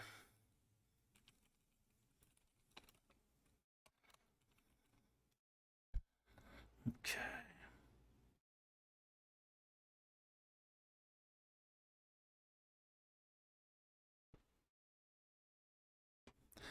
Okay, we got one of these here. I'll put them up here. All right, and this is talking about the blessed, those who have the who are basically the redeemed, those who are saved. And there shall be no longer any light, and they shall not have need of the light of the lamp, nor the light of the sun, because the Lord God shall illuminate them, and they shall reign forever and ever. And this again, this is this passage here, forever the ages. Okay? But we also get that same word talking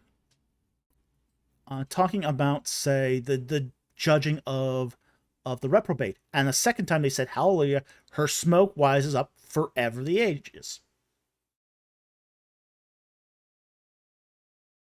And the devil who deceived them was thrown in the lake of fire.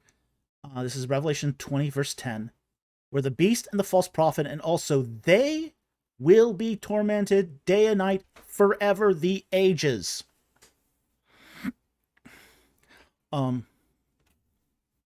So if it's forever the ages isn't going to apply to the reprobate, then it's not going to apply for the redeemed either.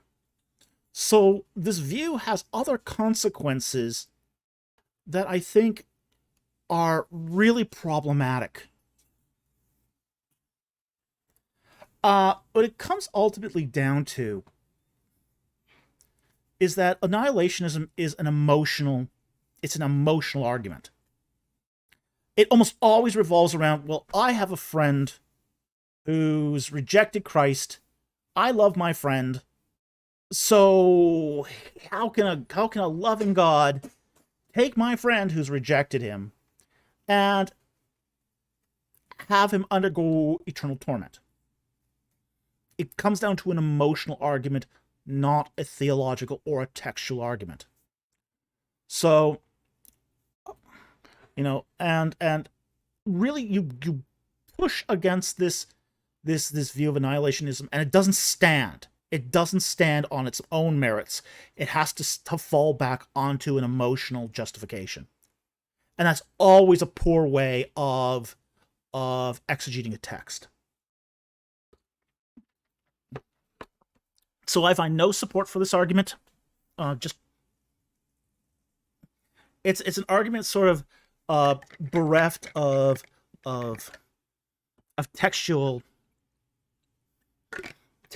understanding. I want the Bible to say something other than it does.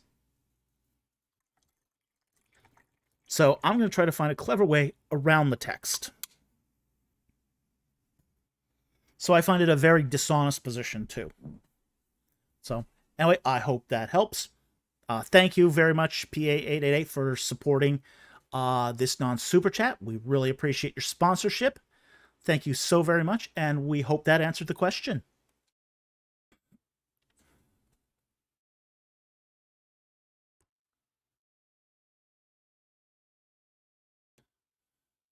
Tyru asks the question. He doesn't put a Q in equivalent, but he says, don't we in Protestant world believe in real presence? Certainly Lutherans and Calvinists do. Yeah, some of them do. Some believe in real presence. And there's also more than one sort of kind of real presence, too. So, real presence is basically anything from that the elements are spiritually turned into the blood and body of Jesus Christ. Spiritually, basically like Luther's in, under, and through, which is, I mean, anytime I hear somebody do theology by preposition, I kind of raise an eyebrow. It's a bit dodgy. Oh, did you? Yeah. Theology by preposition. I said it didn't make sense, but it makes him happy. It doesn't make sense, but it makes him happy. Yeah, that's about it. You get everything from that, the consubstantiation view, which is really a real presence, but doesn't transform it, to basically the idea that the wine is really turned into corpuscles, blood cells, and hemoglobin, and the bread is really turned into meat, human meat. That's DNA disproved. Not anybody who holds that view. Yeah, it's still held though. Oh yeah. I know it's been debunked, but people still hold that view that that the real presence, that the elements are turned into blood, that you could literally use it as a blood transfusion. I'm like, I believe in the real presence beneath the Christmas. Ryan Cohnkamp, I believe in real presence under the Christmas tree. You had a better Christmas tree than I had growing up. Your parents have a lovely Christmas tree. Well, they have a lovely Christmas tree. There wasn't anything under it for me. Yeah, your parents had a better Christmas tree. They had better presents. Okay. Another reason I don't talk about my family. Next.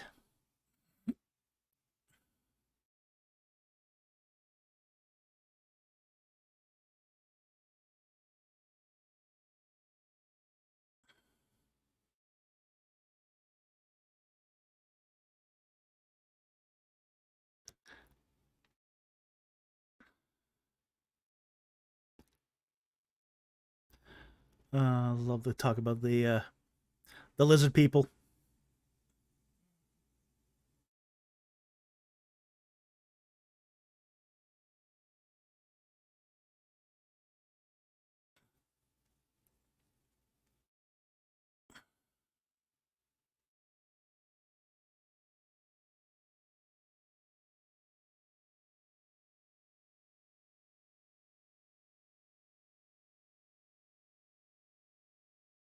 Oh, okay. Common Lurker asks a follow-up question. I guess this is to the Dynasty 13.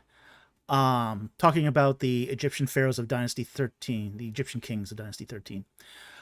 Was the high turnover for any reason we know about? Like, was it a violent time, or there were sicknesses, or just random? We don't know. We have no idea why the turnover was so high. It was just high. Crazy high. But we don't know why. There's some possibility that there might have been a lot of court intrigue. When you get a turnover of kings that high, it's often because there's a lot of assassination. Harem conspiracies, particularly. Basically, one woman wanting to put her son on the throne, so they kill the king. That was a thing. But we don't know exactly the reason why Dynasty 13 had a high turnover. It just did.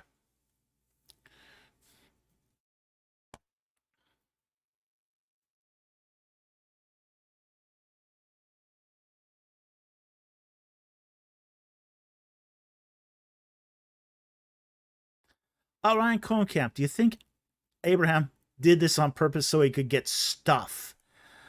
No, I don't think he did it on purpose so he could get stuff.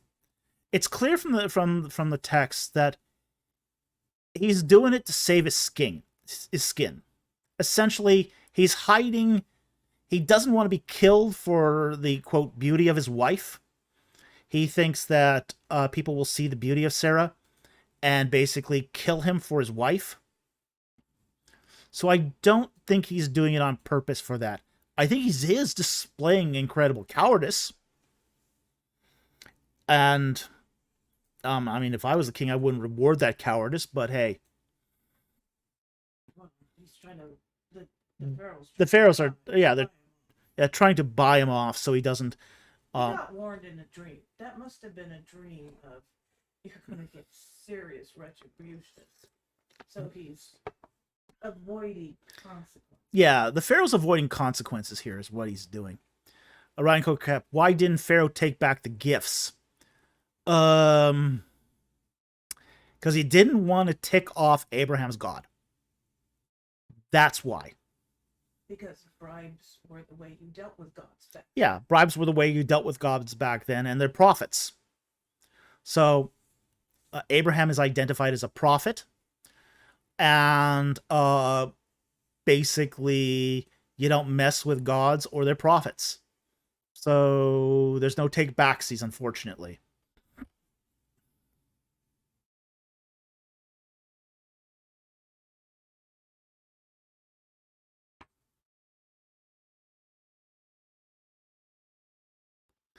Okay. Mama has a member question. Under the scarab, in the thumbnail you used for lives, there appears to be text. What language is it in, and what does that text mean? Under the scarab, in the thumbnail. Let me just check what she means. Pull this up for a moment here. Because I don't think there's any other text other than the number.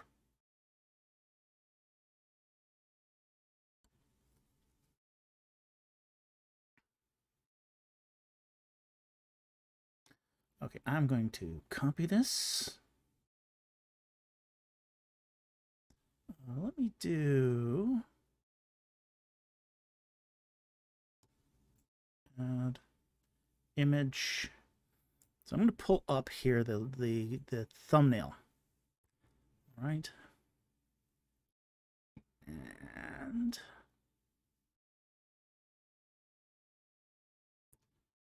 all right. So pulling up this week's thumbnail. All right. Okay, so the question is, under the scarab in the thumbnail you use for lives and live streams, there appears to be text. What language is it, and what does the text mean? It's Egyptian. That's Egyptian. And that is the number of the live stream. The two characters on the right are 100. So it's 200. Then the next one is tens. That's 70. And the stroke down are ones. So 3. 273. So, and we've done that since the very first live stream. Is we've put the number of the live stream underneath the scarab in Egyptian. So, if you want to learn how to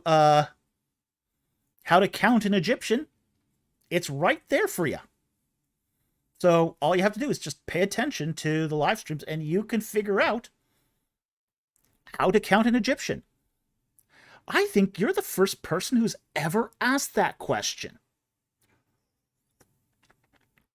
273 live streams, and nobody has ever asked, what is that language underneath the scarab? And it is the count. It's the count number of the live stream. And we've been doing it forever. So, yeah, the ones that figured it out didn't ask. So, yeah. So,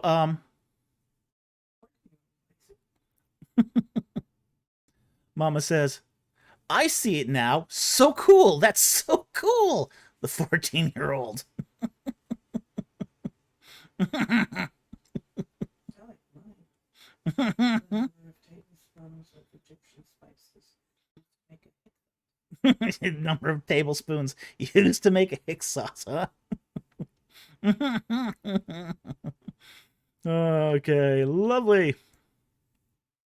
Papa. Wow. Today years old.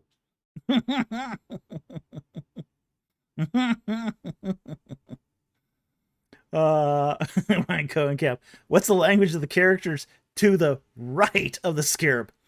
That's English, I think. Most of the time. Andrew Graham. Dumb me. Completely missed that laugh out loud. Pum Papa. Wow, today years old. Mind blown. A lot of people were more deadly than that. The camel leopard. Count like an Egyptian. Yeah. Danny Dement. I kind of just assumed, to be honest. Well, yeah. I mean, it would have made sense. You could have easily inferred that by just looking at a bunch of live streams and just seeing how the numbers progress. Mama win. Yep. Yeah, but you're the first person to actually ask that question. So, no. But that's what it is. It's counting like an Egyptian. And then we've been doing it since live stream 1. So, okay.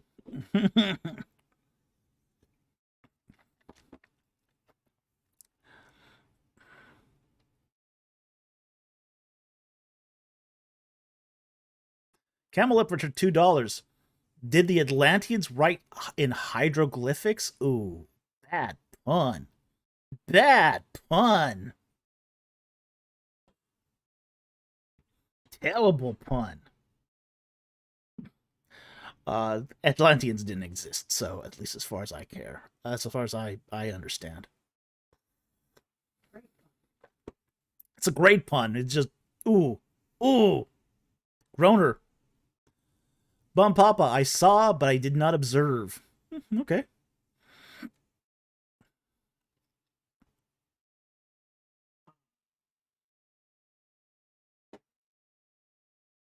Harry Stark, Muslims want to murder Michael Jones. Yes, they do. Any thoughts? I think it's morally bankrupt, and it really shows they've lost the argument. If you have to resort to things like that to win your argument, you've lost the argument. It's a horrible thing to do. They want to dox him and they want to do some nasty things to him and his family. So, if you have to do that to win, that's not a win. You can't fight your argument on its merits. People who have to resort to alternate means other than words to win their argument have already lost it. So, yeah, so much for the religion of peace. Camel Leopards is pretty cowardly too. It is. Yeah.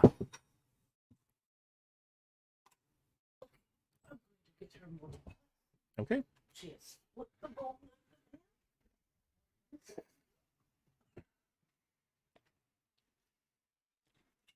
All right. Nathan Yadone asks, if ancient Egyptians were part of the Avatar: The Last Airbender universe, what kind of nation benders would they be? Water, fire, earth, or air? They'd be definitely water benders. Water magic was considered to be the what defined a magical sage. So, the so-called magician Jedi in ancient Egyptian literature would be a waterbender because he was able to fold the Nile to get to the bottom of the river. He was also said to ride on the backs of crocodiles. So there was a lot of water bending, supposedly, in Egyptian magic. So, Danny Dement says, water was the basis of their entire civilization. They lived and died by the Nile. Absolutely, yeah. Yeah, it's a river culture. It's a river culture, so anything they did was tied to the river. Even their, say, gods traveled by boat. Yeah, their gods traveled by boat. Everything revolved around the river in ancient Egypt. Everything. It was the source of transport. It was the source of life. It was the source of agriculture. It was entirely a river culture.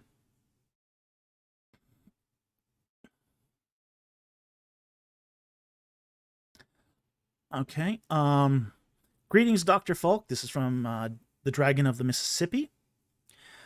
If the patriarchs are heads of certain clans, could the name Abraham be derived from descendant of the tribe Rahem, from Beit Shan Stela of Seti the First? I don't think so, because the name is more along the lines of Abraham,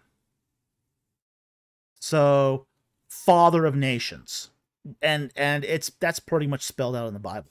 So I don't think it has anything to do with Rahem. So I think that would be a false friend etymology. So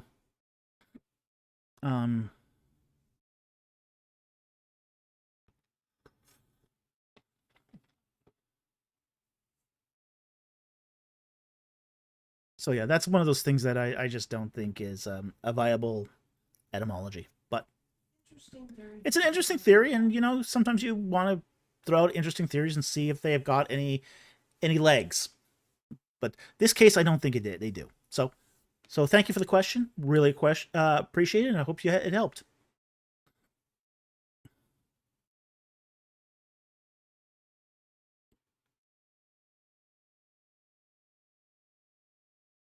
Dragon of Mississippi asks, who are the parasites exactly? We don't know.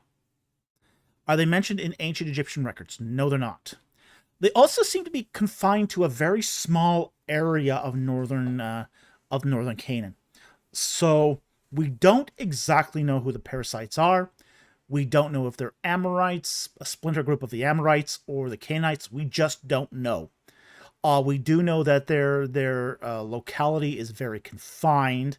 They're sort of between the they're located in sort of the hill country, between the Canaanites and, say, the territorial boundaries of the Amorites. But we don't really know who they were. So hope that helps, but that's the best we can do here.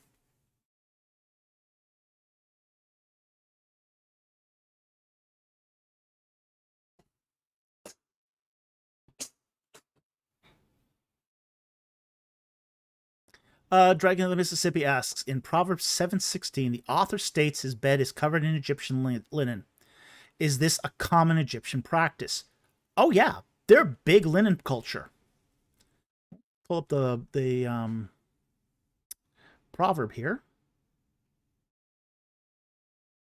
Proverbs 7:16.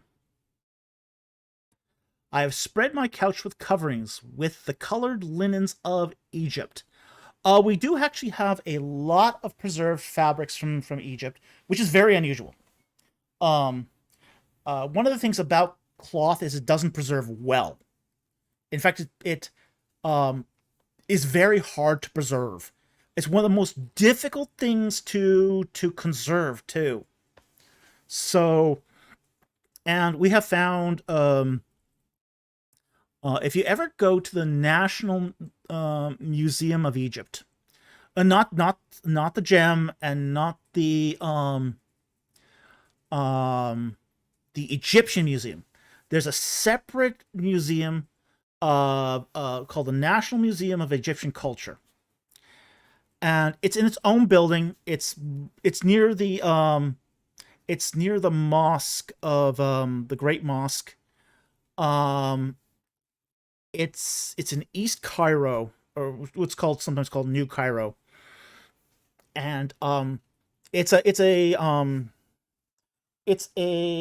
do I say this? It's a museum that's more dedicated to crafts, ancient Egyptian crafts. So you're not going to go there and you're not going to see, say, great works of stonework or metalwork or anything like that. What you're going to see is in that museum is things like textiles, how pottery is made, how cherries were made, basically the crafts, the arts and crafts, and the process that went into that. And that museum has actually a really nice collection of various Egyptian textiles, and they had what we know about Egyptian textiles is that they were very colorful. They were woven in specific patterns, and this was an export too. They exported these products. So yeah, they absolutely covered their beds in Egyptian linen. Linen was the preeminent fabric of Egypt. Flax cultivation, growth, and processing was a thing in Egypt, and it was their number one textile. Linen was the number one textile of Egypt, bar none. It far exceeded the production of wool by a huge margin. Because the thing about linen is it breathes. If you live in a hot country, linen is your friend. Linen is your friend in a hot country. Absolutely, this was a very, very common practice back then. Mama asks the follow-up question here. Doc, when did cotton become the major industry in Egypt? When the Muslims took over.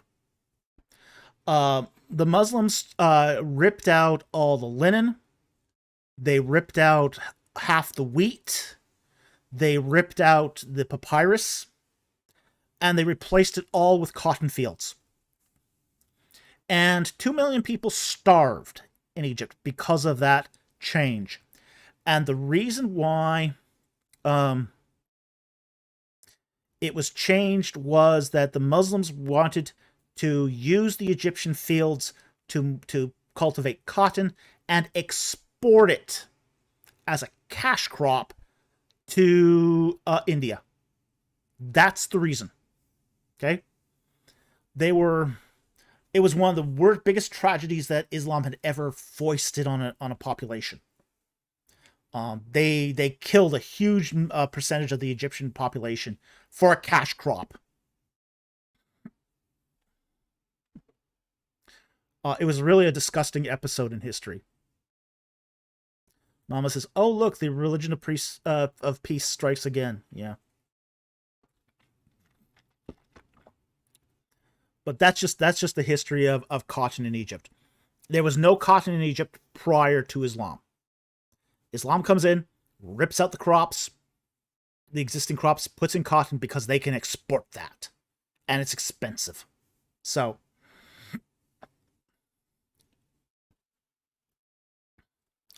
Milo Mortimer, what is it with cotton being connected to death and oppression? I know. Yeah, cotton is a really dark history. It's got a very, very dark history. Linen doesn't. And there's actually reasons why linen doesn't. Because here's the thing with cotton. Cotton, once you need manual labor to pick it. But once you pick it, it's very easy to turn into fabric. And a very nice fabric. But it also requires people, you can also plant several seasons of cotton back to back. You can just keep growing cotton year after year after year after year, and it becomes this sort of mill, a factory. You can turn a plot of land and grow crop after crop after crop of cotton. But you can't do that with linen. Because what happens is the land, if you do it with linen takes a lot of basically sucks the nutrition out of the soil. So linen is a crop you have to rotate. So what happens with linen is you can only plant one crop like every 7 years. Okay, you plant one crop of linen, you harvest it, and then it actually takes skilled labor to process it. You can't just process linen like cotton. You have to put the linen you have to mash it, you have to put it under water to ferment, you have to comb it. It takes skilled labor to produce linen. So you can't turn it around to the same degree you do cotton. So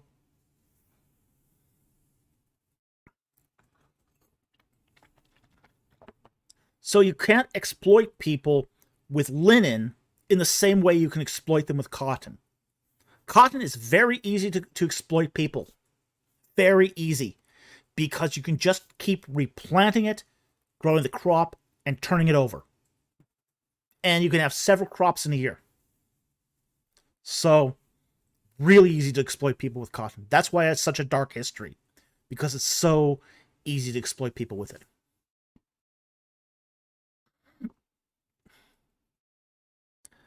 Mama says, the look, the feel of cotton, the fabric of our lies. Yeah. CPM versus DOS. Dang, I love cotton. Yeah, I like cotton too. But, it does have a dark, dark history. Okay, moving on here.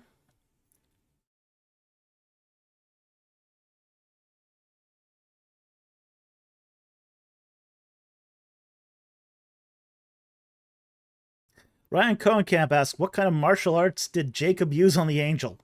Not a very effective one, because he kept losing.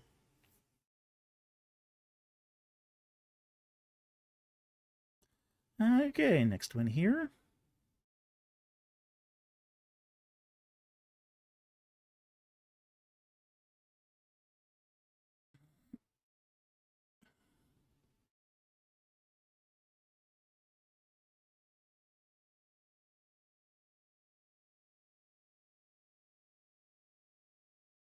Nathan Yadome, Moses, the greatest waterbender in history, yay or nay? Yeah, he was a pretty good waterbender.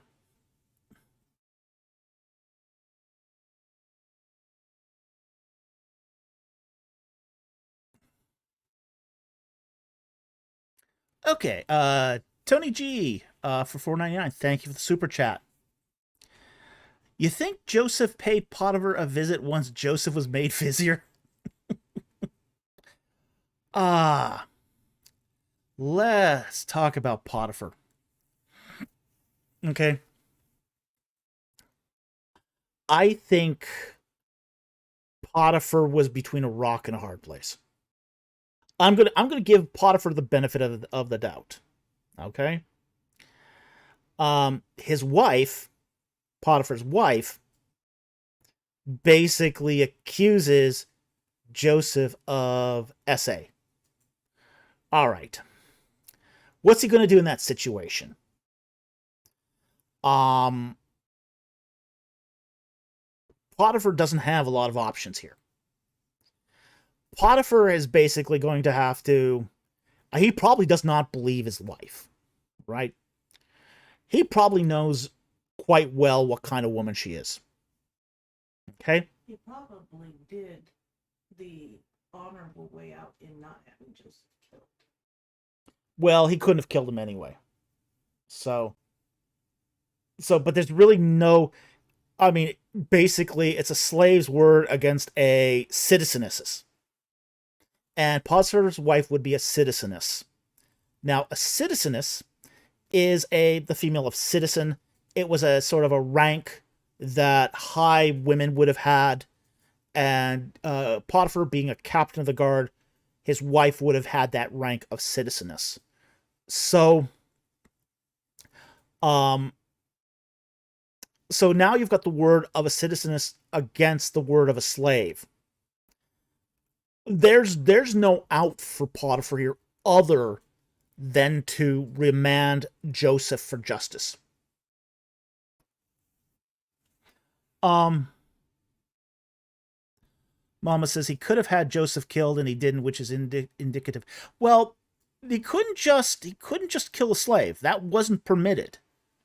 At least not by good slave owners. Okay. But couldn't he have brought him before Pharaoh? Well, that's why he sent him to Pharaoh, is to have his case tried, judged, and executed. Okay? So the death penalty was on the block, was on the docket here. This is a capital case. So, he didn't have, Potiphar didn't have the option to just kill Joseph. At the same time, too, he did the next best thing, which is handed him over to justice to have Pharaoh, if he finds Joseph guilty, to have him executed. He may have thought Pharaoh knew the character quality of his wife, too. Pharaoh may have known the character quality of his wife, yeah. Words do get around. So, Mile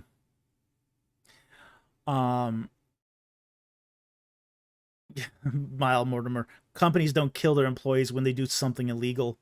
Yeah. Well, in a lot of cultures, a master couldn't kill a slave. In Egypt, wasn't one of those. So he couldn't just kill Joseph. So Potiphar had basically little choice here other than to remand him over to the king's justice.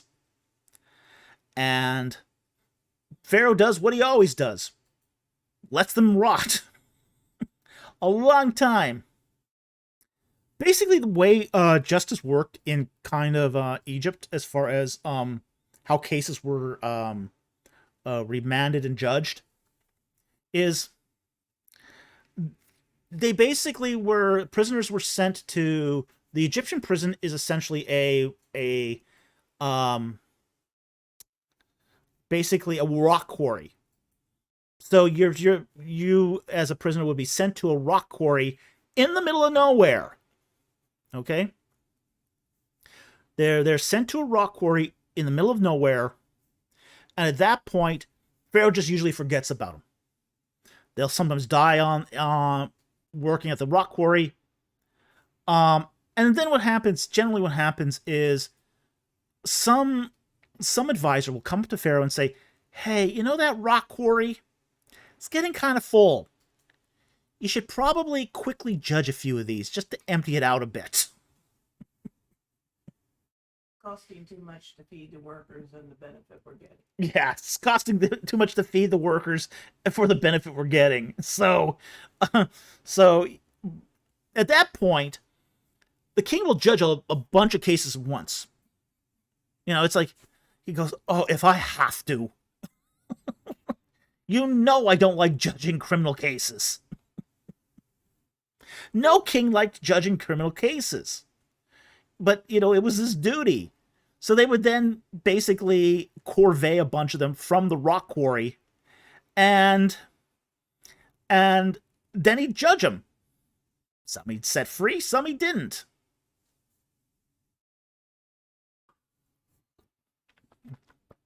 Mama goes, so ancient Egyptian rock quarries were prison labor camps. They were. Yeah, they're prison labor camps.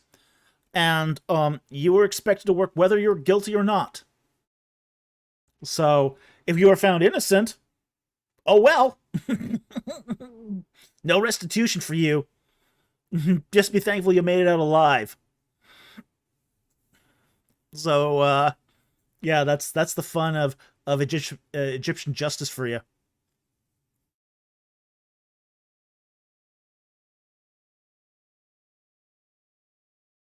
So yeah, there were yeah. Danny Dement, or possibly even a nice farewell beating. Yeah, sometimes, yeah. Yeah, I can't forget those. Yeah, you can't forget the beatings. Yeah, sometimes they'll just give you a beating just to say, yeah, you were innocent, but just watch your back here, so, and you'll remember this by a beating. Yeah, Egyptians were quite liberal with the beatings. They beat you before they question you. So think of it this way: you've been huffing it in these quarries. They bring you out for justice, and then they're going to give you a good beating first. Okay, before you get to see the king, and a single question is asked, they're going to beat you. And if you're found innocent, you might get another beating.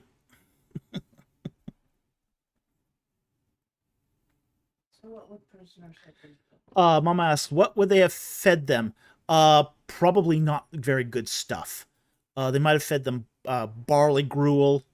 They wouldn't get any meat or any wine or anything like that. So, if they're lucky, very, very lucky, they might get beer. And that would be about it. So gruel and beer. Oh, yum, everyone's favorite. Danny meant knuckle sandwiches. Yeah, they probably got a lot of knuckle sandwiches.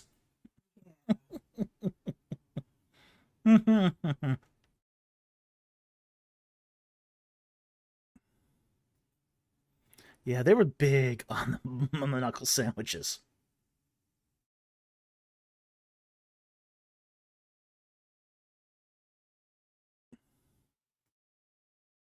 You know, the Egyptians are actually one of the best examples of having exquisite fine art culture. Does not mean you're nice and civil. No. Unknown Quality says, many skeptics claim the Gospels were written anonymously. What is your overall thoughts on that claim? I think that claim is kind of hogwash. The earliest church fathers clearly identify all the Gospels. Really early. Like, first century church fathers. The way Gospels were written, and really any scroll was written this way. You put the text on the inside, you wrap it up, and then you write the name of the work on the outside. So, from the very beginning, those scrolls would have been identified Gospel of Luke, Gospel of Matthew, Gospel of Mark, Gospel of John, etc. Okay? So, now that's not going to be preserved in our Bibles, generally, because they didn't really preserve the outsides as much, but even in the first century, there's no controversy.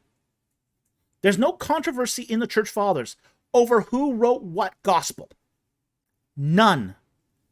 Zero. Nobody is basically saying, oh, that Luke guy. Yeah, I don't think it was really Luke. I think that was Paul who wrote that. Nobody is saying that in church history. Nobody. You don't get this garbage until the 21st century.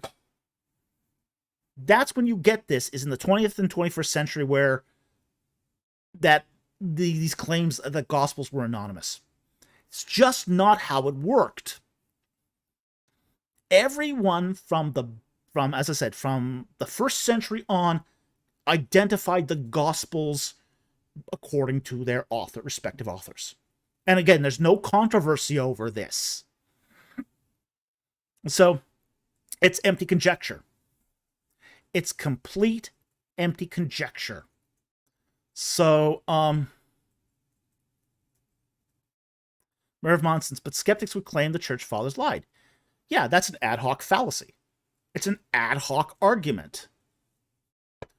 So, you've got evidence to show constant identification of all those Gospels, and now, they were anonymous, that they didn't know who wrote them. All the church fathers identified. Oh, well, they just lied. All of them lied? Really? They all lied? Consistently?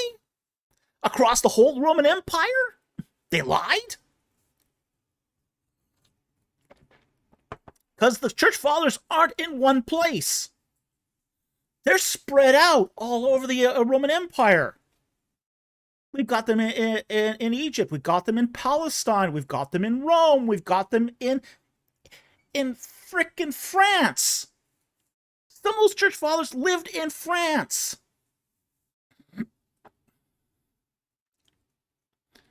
Oh boy. I mean, it's just so.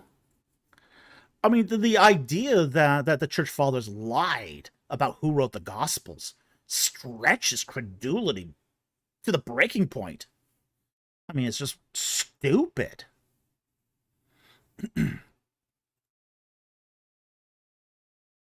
Unknown qualitas. Didn't Papias basically state that Matthew and Mark wrote their Gospels? Yeah. They're all identified. You just go through the early church fathers, the ante-Nicene fathers, and you can see, oh, Luke wrote this, John wrote this, so on. They all identify them. But to say that the church fathers lied, that's one heck of a conspiracy. That you have a conspiracy of all over the Roman Empire. Like, and nobody at the time speaking of this conspiracy. Yeah, nobody's speaking of this conspiracy. It's crazy talk. It's absolute crazy talk. Just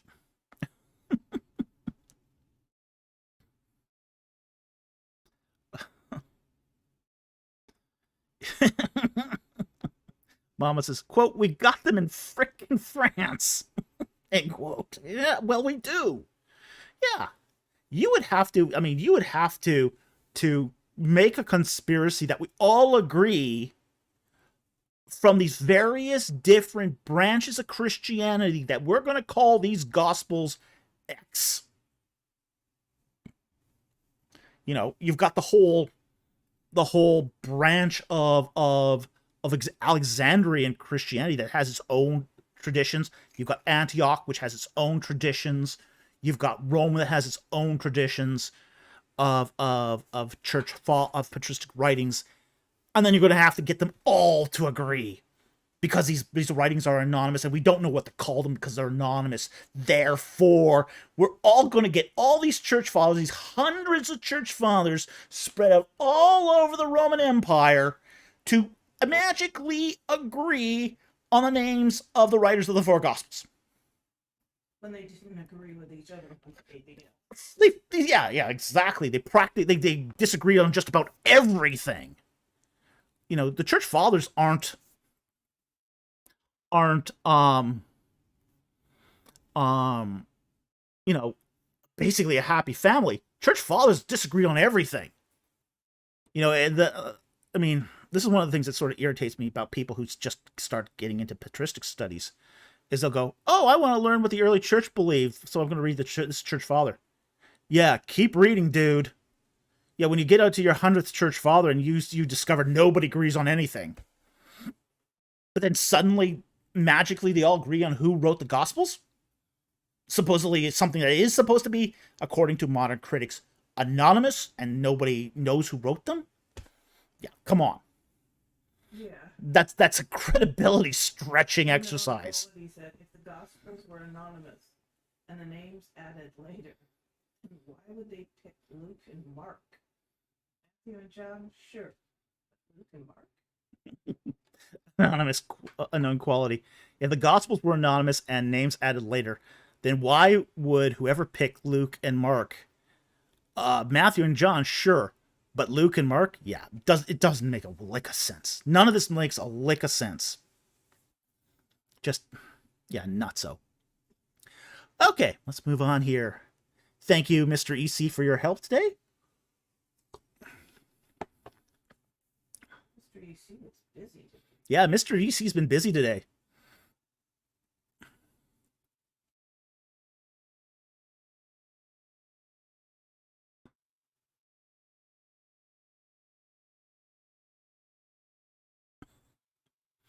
Annie Manuel, what is your favorite Hick sauce? Barbecue, definitely. Barbecue sauce, definitely my favorite Hick sauce. Barbecue sauce is tasty. Good times. Good times. You can't have a good barbecue without barbecue sauce. Slow baked ribs with barbecue sauce, the best kind of Hick sauce. Harry Stark, I'm going to answer this one because even though you've repeated it more than once, because I don't think you should be asking this anymore because I've already said this.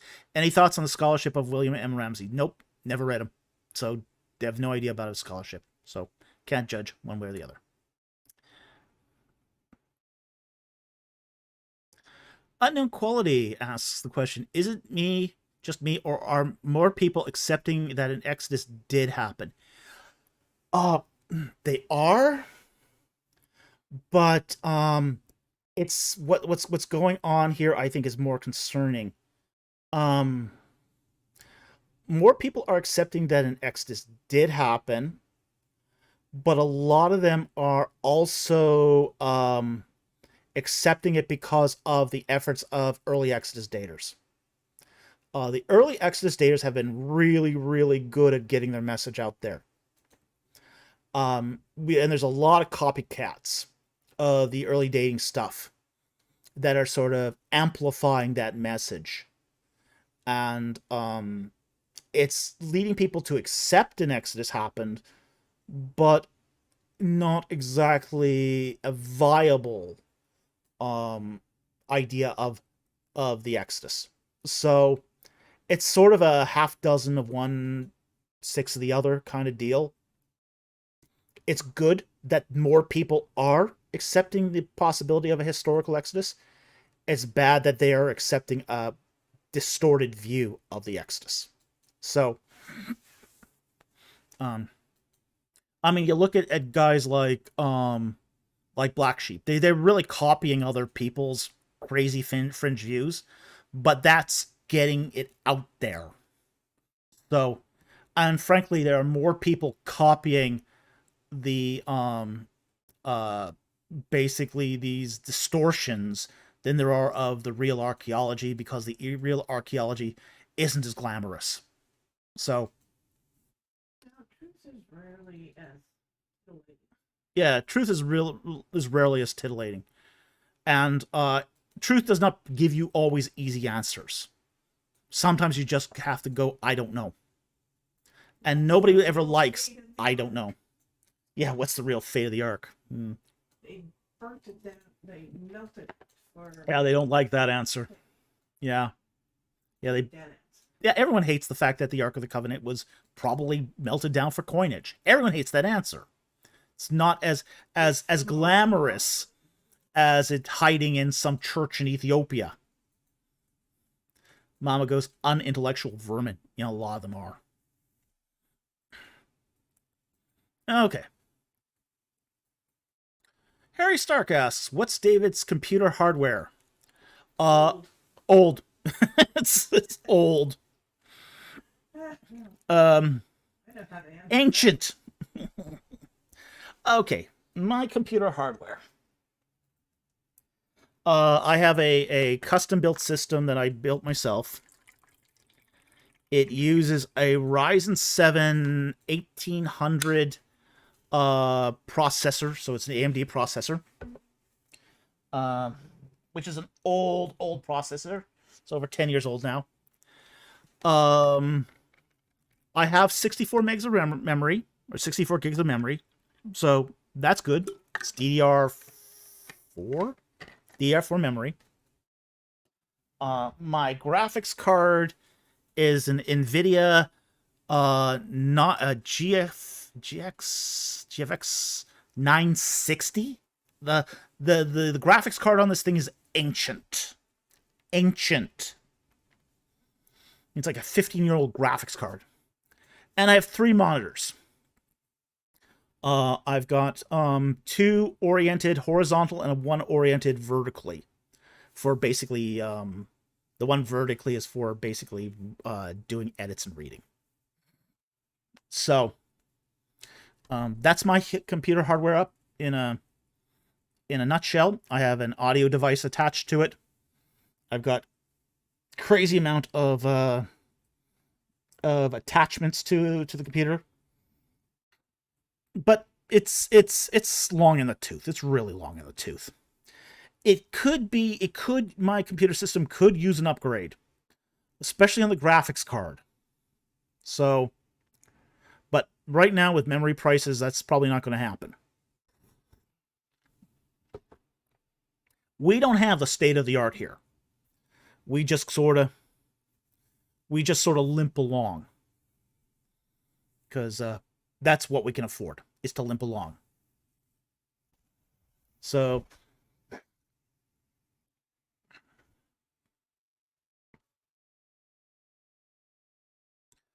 but it works, and we're happy with that. So, but again, with the prices of memory at the moment, very hard to upgrade at this point to anything nice. So, that's my hardware. Danny Dement, we need to get you a new PC. Well, that would be appreciated, but very hard probably to pull off. Okay, next one here.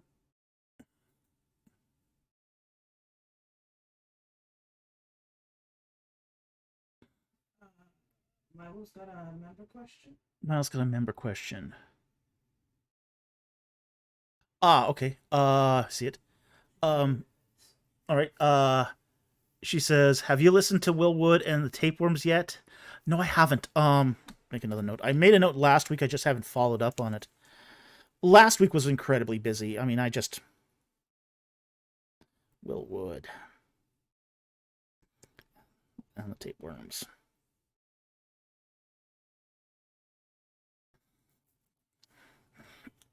Okay. I will look that up, and I will take a listen to it. Yeah, last week was chaos. Absolute chaos.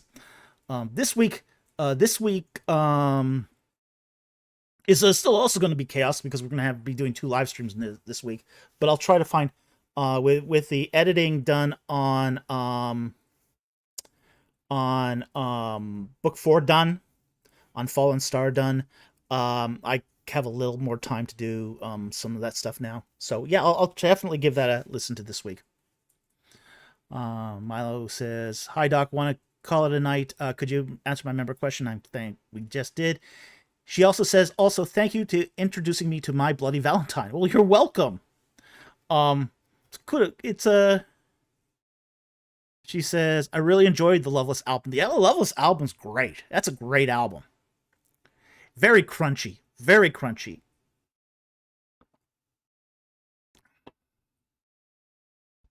So, yeah, Loveless is cool. Loveless is a great album.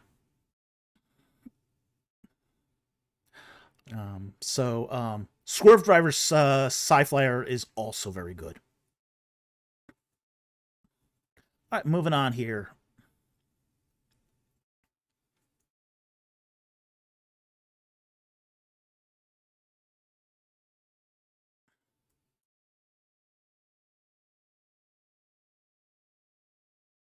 Cereal asks, who is the most underrated pharaoh? Amenhotep the First. Incredibly underrated. That's who I'd give to the most underrated pharaoh. Amenhotep the First. After Ahmose the First drove the Hyksos out of Egypt, it was really left up to Amenhotep the First to basically finish the Hyksos off. But Amenhotep the First also did some other things too. He also Amenhotep the First stopped the practice of building pyramids for the tombs of kings and went with, say, the more economical rock-cut tombs. Amenhotep the First started the workers' village at Deir el-Medina. And it was at Deir el-Medina that the workers there deified Amenhotep the First as a god because they basically their village was started because of him. So, good night, Milo. Glad you could have been with us tonight. It's great having you here. Love your questions, and you have an excellent week. But yeah, I think that the most underrated pharaoh has to be Amenhotep the First. He doesn't get all the press. He heals Egypt. After, say, the plunder of the Hyksos and the state of war that Egypt had been in, he's a peacemaking king. He's a king that adds, gives peace and stability to the land. So there was a lot of. Oh, I'm glad to hear that the whole family is there tonight. Awesome. Awesome to hear that. I love it when families listen together. So cool. Okay. So yeah, that's how I would rank as the most underrated. Amenhotep the First.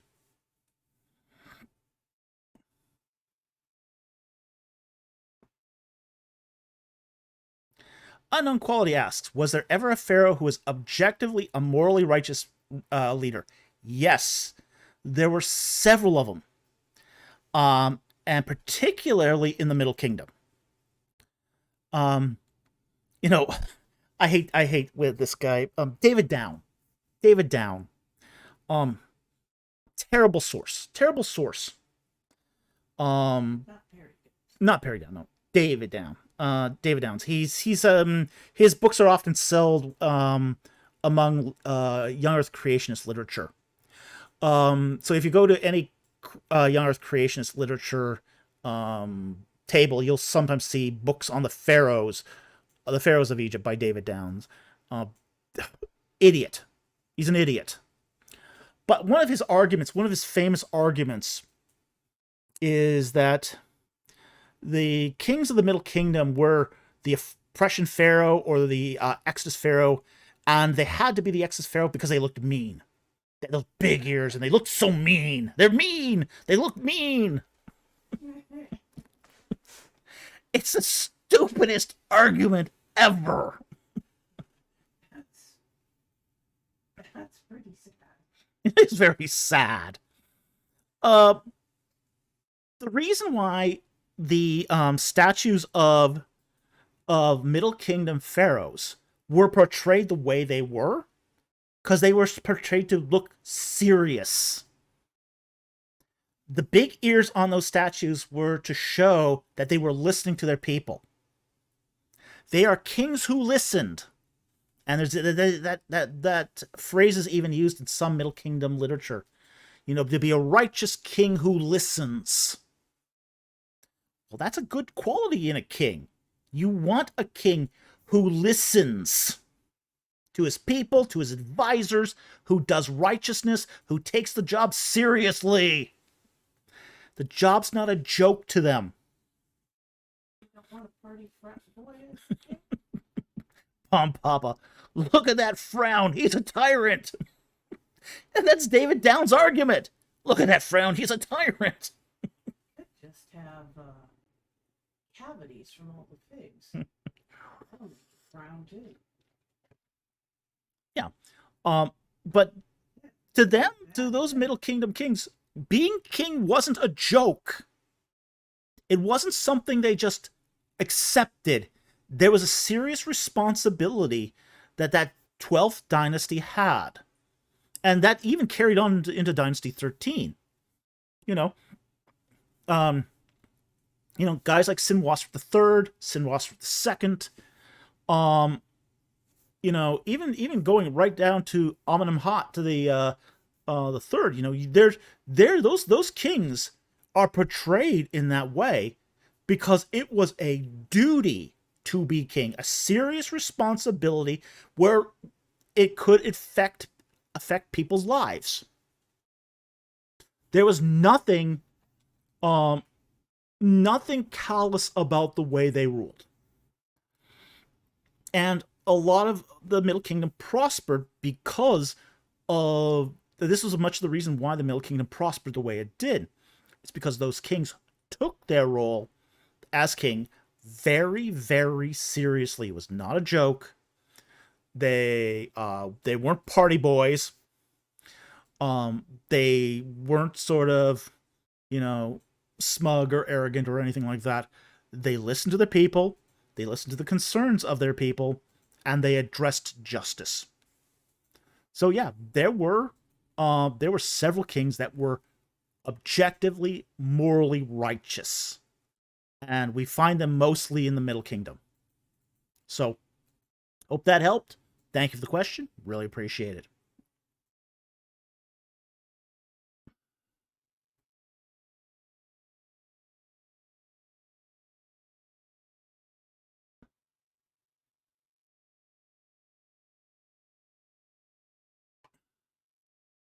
Danny Dement, what's your take on Noah's flood? Local, global, or mythohistory? I have no opinion on this. I have no opinion on this. It's ritual. Noah's flood is an example of sacralizing conversion. Okay, it's a sacralizing converter.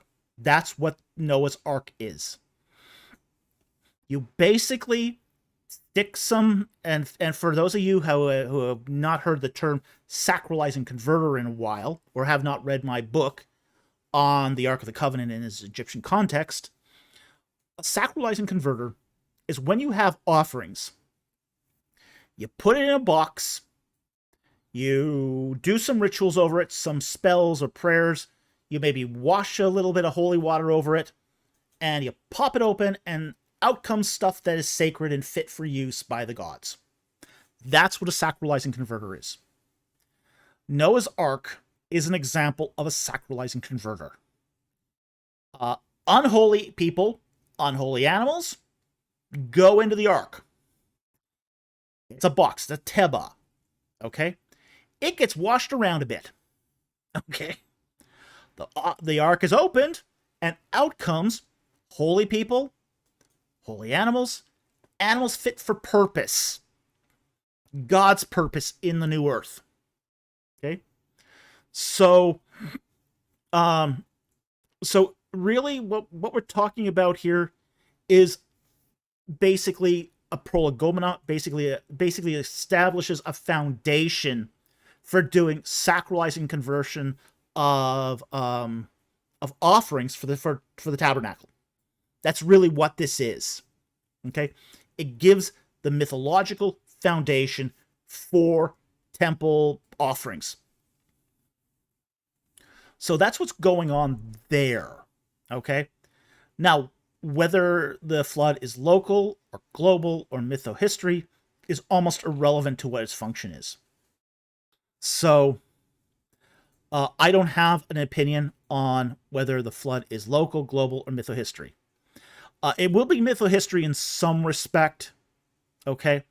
But whether it's local or global mythohistory, I have no opinion on that one way or the other. All right? So, thank you very much for the question, Danny. Really appreciate it. It's a good question.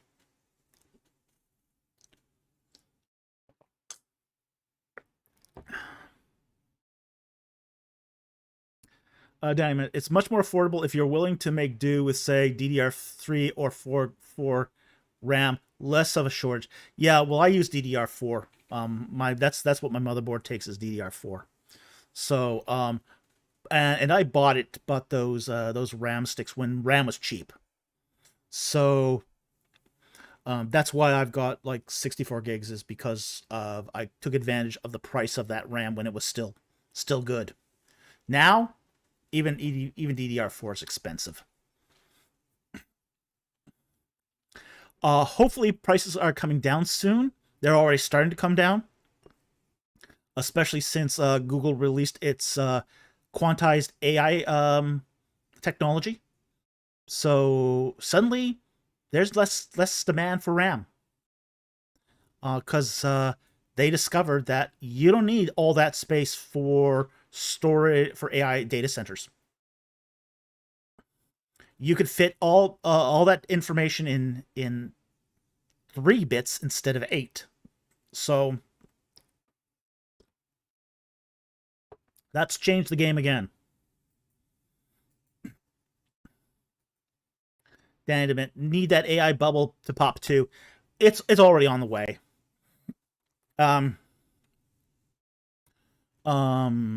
Right now, what we're seeing is a restructuring of the AI industry. I don't know how far it'll pop, but it's already We're already seeing a restructuring. That quantized memory storage is just changed the game on AI too. So you can always add a lot. They can reduce now the size of many of those AI data centers.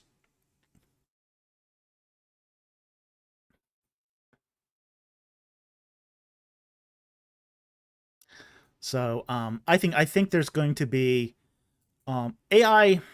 AI is not going away. It's not going away. That horse has left the barn. Everything uses AI now. Facebook uses AI. Google uses AI. Gmail uses AI. Everything right now, the postal system, your credit card processors use AI. Everything uses AI now. If you fill out a resume. If you fill out a resume, it's going to go into a system that operates by AI.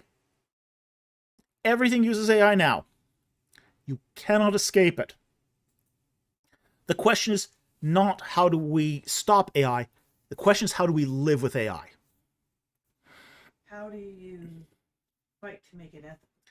Yeah, how do you make it ethical? This is really the big question. And what's the best use for it too? Common Lurker goes, what do you think about the data center backlash? I think it's much ado about nothing, to be honest. Oh yeah, I think the data center backlash, I think is very overblown. There's really two resources that data centers were claimed to take lots of, which is water and electricity. Now that they've scaled back how much RAM they need by a lot, the power usage is going to decline. Okay? The water issue was always a problem. Okay? A lot of those numbers that were used to calculate water usage for data centers can be traced back to a single paper by a researcher who got her units wrong. She confused cubic meters or cubic liters with cubic meters. That's a big difference. Okay? A cubic liter is not the same as a cubic meter.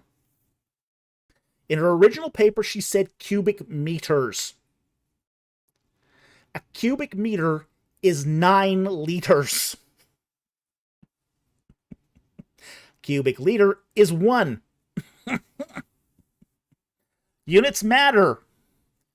She has since corrected, done a retraction, and corrected the units. But, oh boy, her original paper lives on. Yeah, that's a oops. Yeah, mama, oof. Yeah, when you get your units wrong on that scale, oh boy. So her estimates were inflated by 9 times. That's quite the difference. Units matter. You gotta get them right. Okay. So water is not going to be the issue people thought it was. So, and a lot of those data centers are starting to use basically cooling towers and closed systems. So the ones that are using closed systems, they use less water than a McDonald's franchise. You know, they lose less water than a McDonald's franchise. You know, so if you've got a properly run cooling tower, you know, that will cool down the water in a closed system. Danny Dement says more nuclear power would solve a lot of problems. Well, right now there's Canada is exporting a lot of electricity to the United States.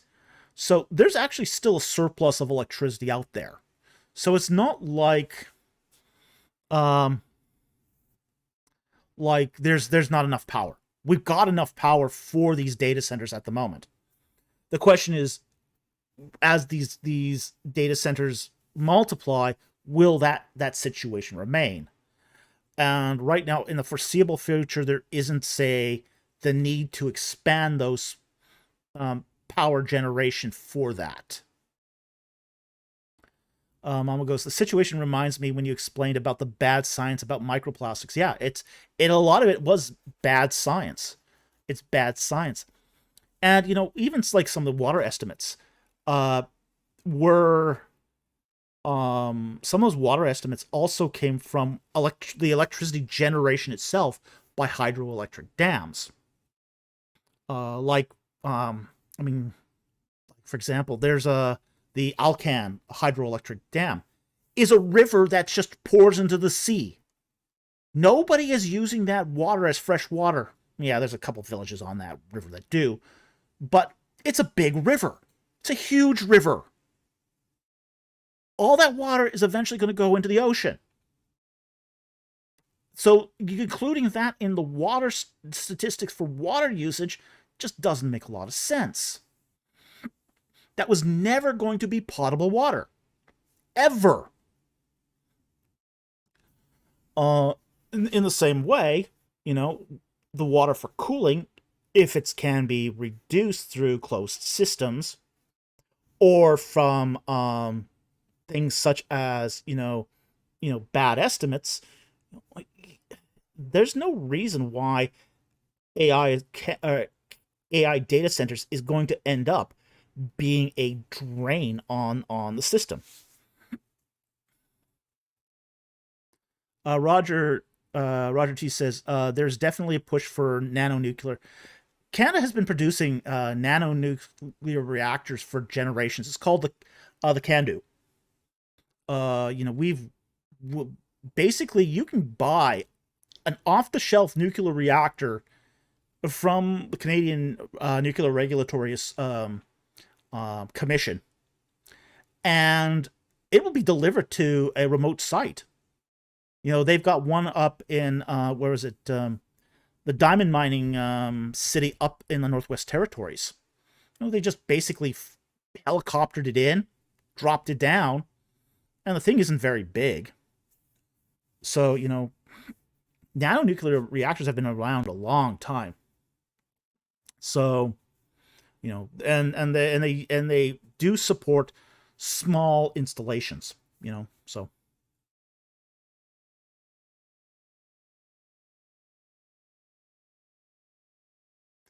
Danny Demin says, seems like utility bills can spike after data centers get built, though.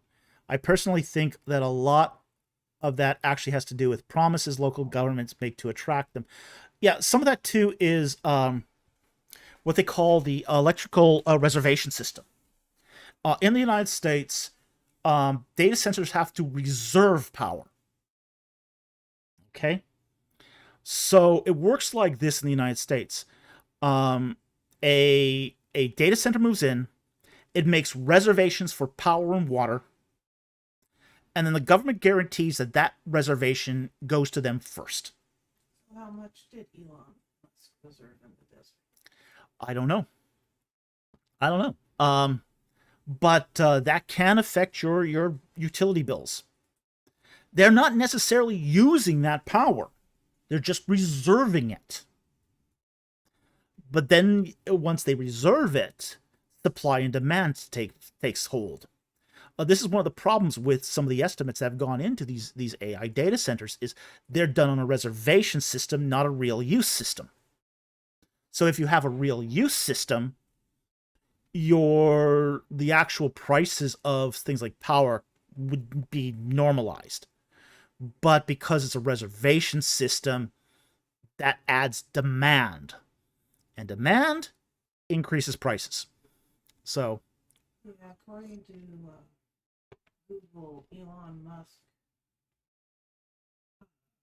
that he's using solar energy in the desert. yeah. But how much of that can he use? So there's a question there too. Okay, so let's move on here. So the question of AI is always going to boil down to how do we use this ethically? That's going to be the $1,000,000 questions. How do we use it ethically? How do we use it in a way that use it that does not remove the humanity from the arts? And I think those are proper questions, and I think those good questions to ask. All right, Merv Monson asks, why are these anointing oils and perfumes prohibited from being utilized by commoners in Exodus 30 verse 23 to 38? And the Bible says, let's go to Exodus. Exodus 30 verses 23.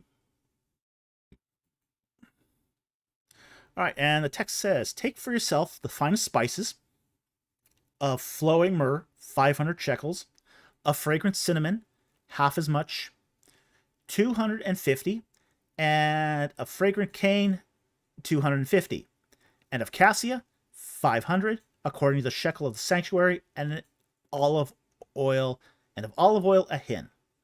And you shall make these a holy anointing oil, a perfume mixture, the work of a perfumer. It shall be a holy anointing oil.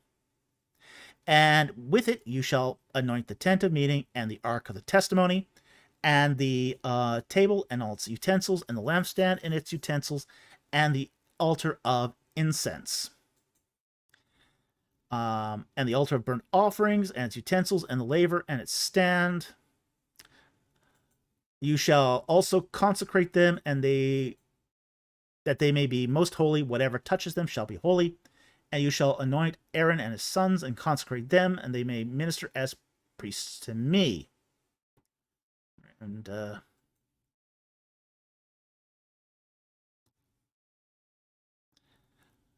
and then it goes on, verse 35 here. And with it you shall make the incense. It's talking about the incense, a perfume, the work of a perfumer, salted, pure, and holy. And you shall beat it, some of it very fine, and put part of it before the testimony in the tent of meeting, where I shall meet with you. It shall be most holy to you. And the incense which you shall not make in the same proportions for yourselves. It shall be holy to you for the Lord. Whoever shall make any like it to use as perfume shall be cut off from his people. Okay. So here's the thing. It's not that you can't make it. You can't make it in the same proportions. Okay. So that's what this is a formula. This is a formula for sacred, holy perfume and anointing oil and incense. Okay? Because it's sacred, it's set apart for holy use only. Now, you can use similar ingredients. If you want to make something like it, you're permitted to, but as long as it's not the same proportions. It can't be the same. It can be similar, but not the same. So that's the prohibition here, is you can't use it in the same proportions. But these were spices that were and herbs that were often used in perfumery. So these aren't, like, for example, cassia is a common bark. You can find it in just about any grocery store. Cinnamon, the same thing. You can also find that in just about any grocery store. Perfume was used commonly all over the place. Yeah, because people didn't bathe. Exactly. Okay. Danny Dementos, are shekels being used here as a measure of weight or cost? Weight. Yeah, this is a measure of weight, not cost. Danny Dement, like sacred space, but with sense. Exactly. Yeah. Yeah, this is sacred sense. And these were things that were considered to be very, this is very serious stuff here, because this was only supposed to be something the Lord smelled, as it were. It was meant to be to anoint something as holy, separate, sacred, set apart. And because it had that sacredness and set apartedness, it was intended for this single use. Okay. Merv Monson goes, the punishment is really severe though. Yeah. Yeah, you're taking something that has designed for single use and you are using it in a profane way. That's blasphemy. You don't use something for sacred things and use it in a profane way. Okay? It would be just incredibly bad form to do this. So, God takes sacred things seriously. Yeah, Danny Dement is profaning the sacred. It's exactly what it is. That's why it's so serious. But you are allowed to make things like this that are similar but not the same. You mix up the proportions, use different ingredients. It's not the same. But it's allowed to do it as long as it's not in the exact same set of ingredients in the exact same proportions. So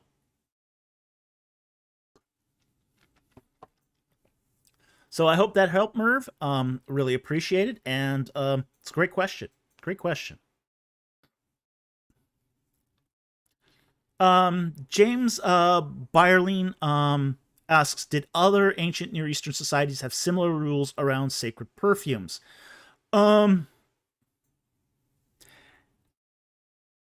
Sorta. The Egyptians did have certain rules around sacred incense. Okay. They also had a sacred wine too. Okay.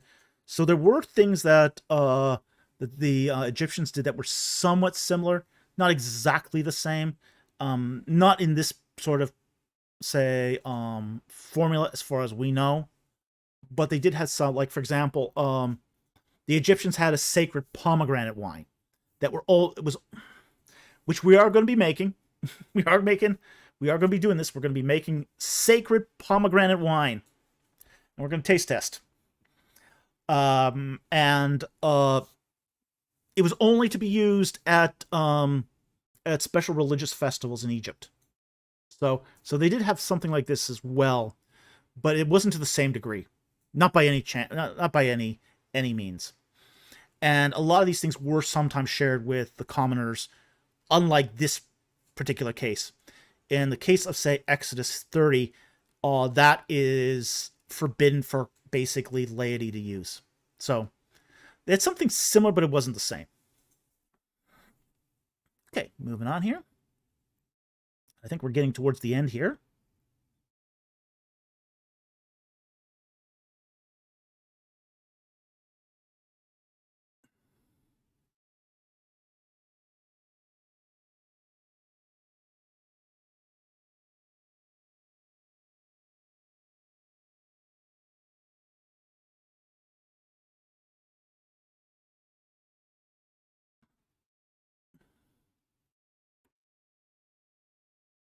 Elmer Fonson adds, this type of thinking would be unthinkable to the modern person, where even using the Lord's name in vain is considered a common everyday thing. That whole taking the Lord's name in vain is a very misunderstood passage anyway. It's not generally what people think it is. Taking the Lord's name in vain isn't really using God's name in an inappropriate way. That's not really what it's talking about. Taking a name, before we get into in vain, okay? Just taking a name is basically allying yourself with a deity. And that's what it is. So when you take on the Lord's name, you're saying, I am a representative of this religion. I am a Yahwehist. Okay? I'm a Yahwist. Okay? That's what this is. Taking the Lord's name is making a public declaration, I am a Yahwist, or I am an Israelite, or I am a Christian. That's what this is. The in vain part is doing it in an unworthy manner. Now, there's a lot of ways to take the Lord's name in vain that has nothing to do with using it as an expletive. Let's say you're a Christian, but you cheat on your taxes. You cheat on your taxes.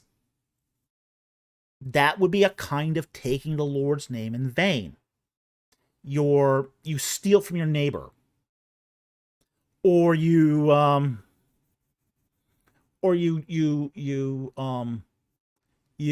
fornicate with your neighbor's wife. You know, you're demonstrating a pattern of behavior that the deity would not approve of. That's what taking the Lord's name in vain means. It doesn't mean using OMG. It's not that. That's not taking the Lord's name in vain, at least not in any great extent. It's really the action of behaving in a way contrary to your belief system. OMG is rather just lazy language. Yeah, it's just lazy language, yeah. So that's really what that means. So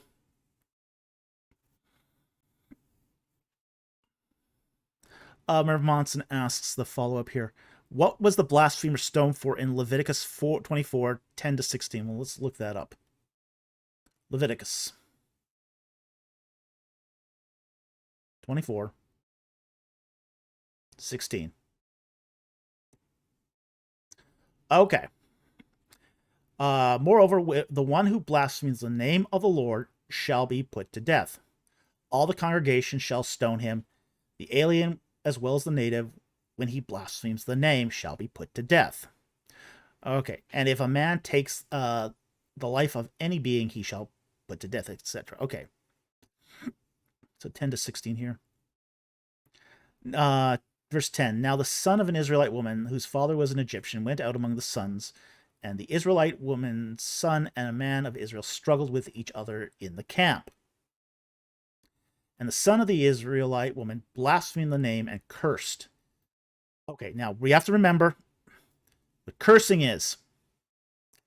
Let's start with cursing. Cursing is a magical curse. That's an incantation. Okay? The blaspheming of the name is not necessarily the curse. So there's two actions going on here. So they brought him to Moses, and they put him in the custody so that the command of the Lord might be made clear to them. Then the Lord spoke to Moses, saying, "Bring the one who has cursed outside of the camp, and let all who heard him lay hands on his head, and let all the congregation stone him." Okay. Now, how does this happen in practical terms? Well, here's probably the most common way this would have happened back then. The woman who blasphemed the name, what she probably did was this. She probably said, "May Baal and the holy name cause you to die." Okay? That's a curse and a blasphemy rolled into one. Okay? It's a blasphemy because you're putting Baal and Yahweh on equal footing. And it's a curse because you're invoking them as a magical formula to do harm. So that's what's meant by a curse, is basically an invocation to a magical formula, an invocation to a god to cause physical harm. And blasphemy is basically making Yahweh, it's somehow diminishing his position as the Lord of Lords. So So that's probably what's happening here. It's not that she's just using Yahweh's name here. It's that she's probably has done some religious faux pas, like that, equating Yahweh to and Baal. Yeah, basically placing Baal on the same level. It could have been any deity, though. It could have been Baal, Reshef. It didn't really matter. But that's what would have been going on here. You have to do something that say something that affects the monotheistic positioning of Yahweh, and the curse then is just the incantation, the magical spell, where it invokes, say, a harm upon somebody else through that incantation or spell.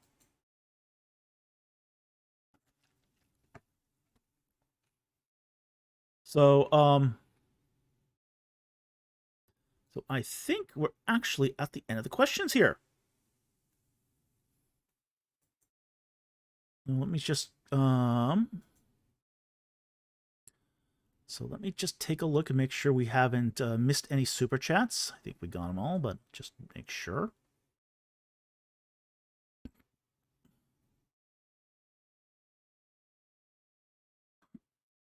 Yep, that's all the super chats.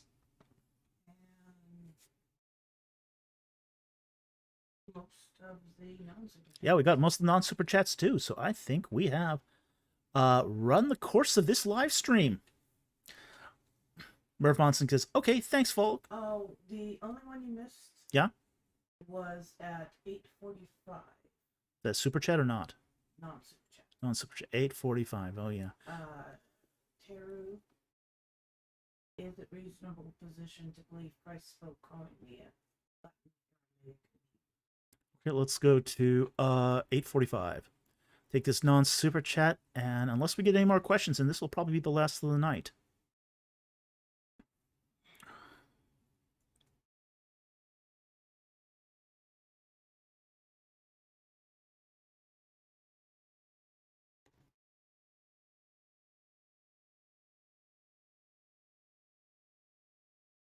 Okay, Tairu, Shakuhachi, and this will probably be the last question of the night, unless we get any more questions coming in on the tail end here. And he asks, is it reasonable position to believe that Christ spoke Koine, Latin, Aramaic, and Hebrew? Probably not Latin.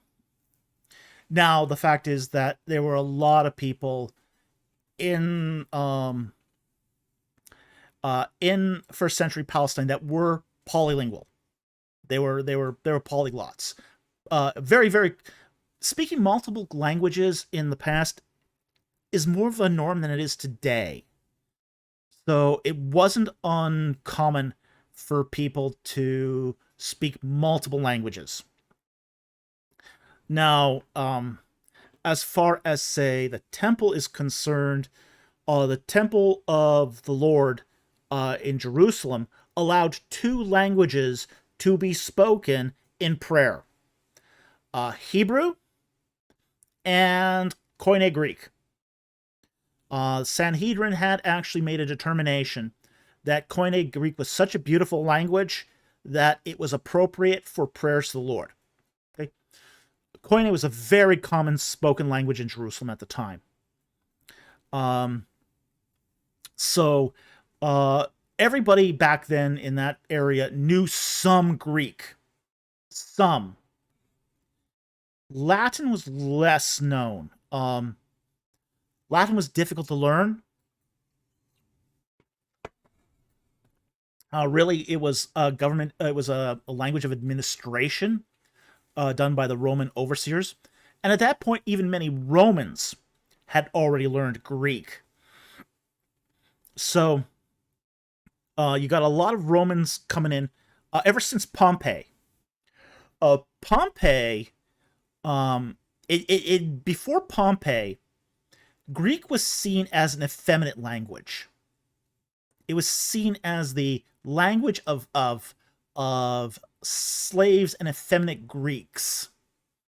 So it had a reputation problem. What changed was the general Pompey, who was considered in Roman circles to be a man's man. He was considered to be the sort of the archetype of masculinity.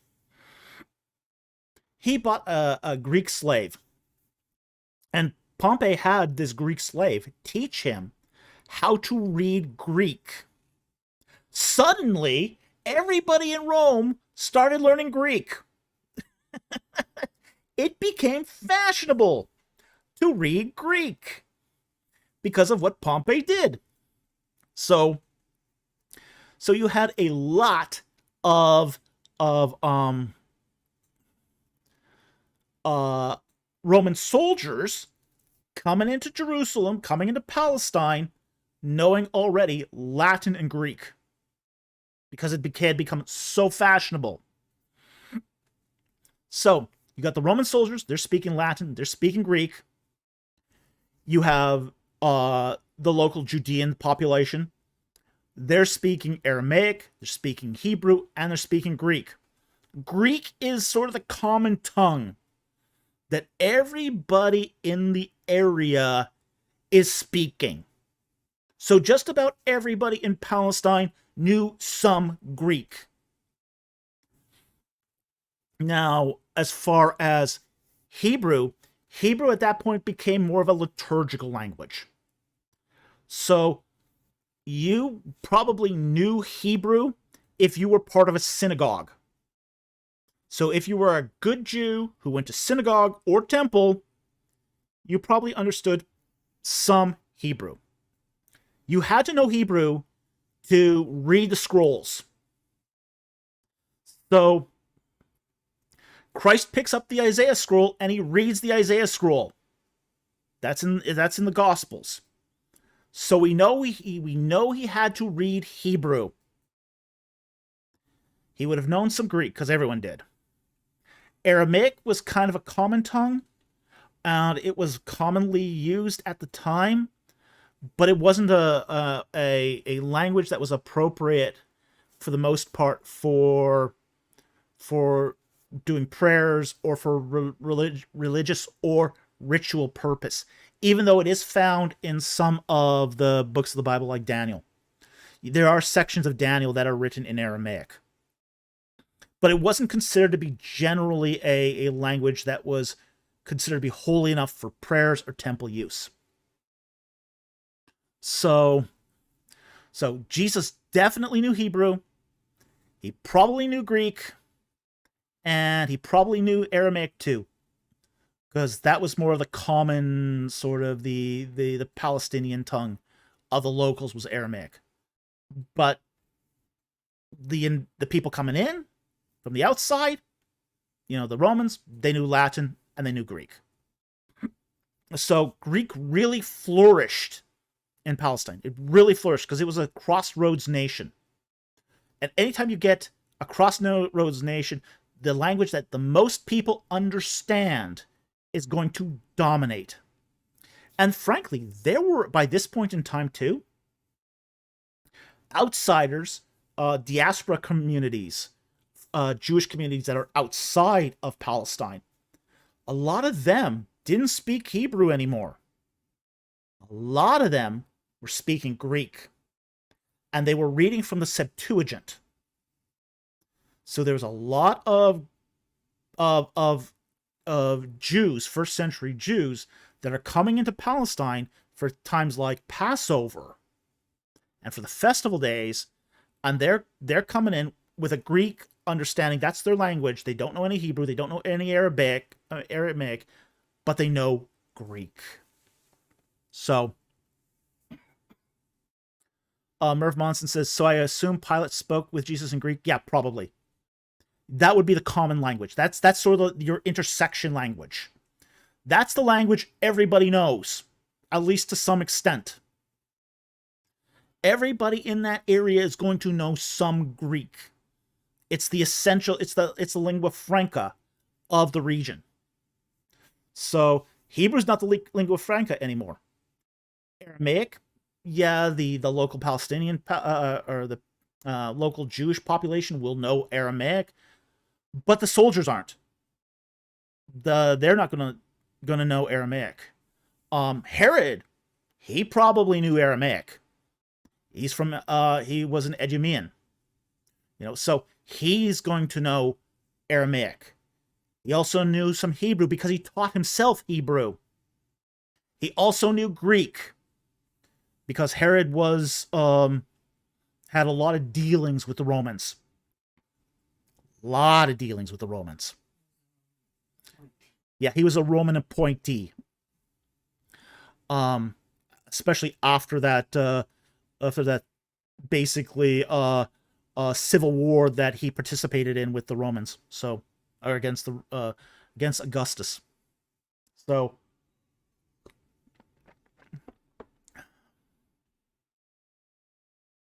Danny DeMint says, a large part of the reason I don't get the talking point about the Gospels, New Testament books likely being fake because they were written in Greek. Yeah, I don't get that either. Greek is such a common language in that period. Some of the Dead Sea Scrolls are written in Greek. Like, come on. I mean, there's Dead Sea Scrolls from the 1st and 2nd centuries BC written in Greek. A large part of the corpus of the Dead Sea Scrolls is Greek. A lot of people don't realize that. I mean, a lot of people think that the Dead Sea Scrolls, those are all Hebrew. No. It's like a large percentage of them, like something like 20%, 15, 20% of them. I don't know the exact figure, but something like 15 or 20% of those scrolls are written in Greek. So, I don't get that. I don't get that objection. It doesn't seem to jive with me. Merv Monson, Hebrew separatists writing in Greek, laugh out loud, destroys the skeptic argument. Well, yeah, it does. If you browse through the discoveries of the Judean desert editions by Oxford University Press, you'll see that many of those Dead Sea Scrolls are written in Greek. So it's pretty cool, actually. Merv Monson, yeah. Josephus wrote in Greek instead of Latin as a Roman subject. Yeah, he did. Yeah, he wrote in Greek.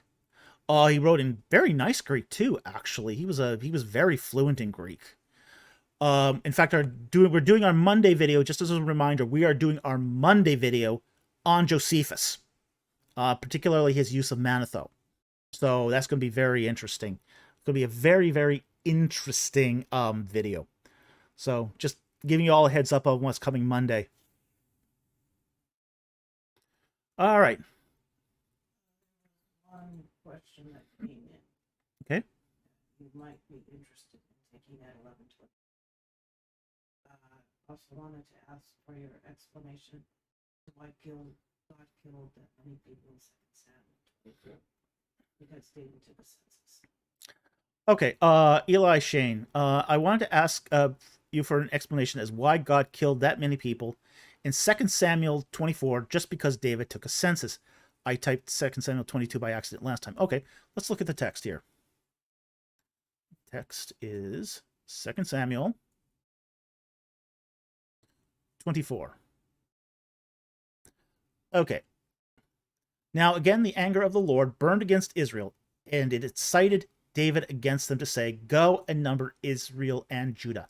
Okay, you got to understand what a census is used for in the ancient world.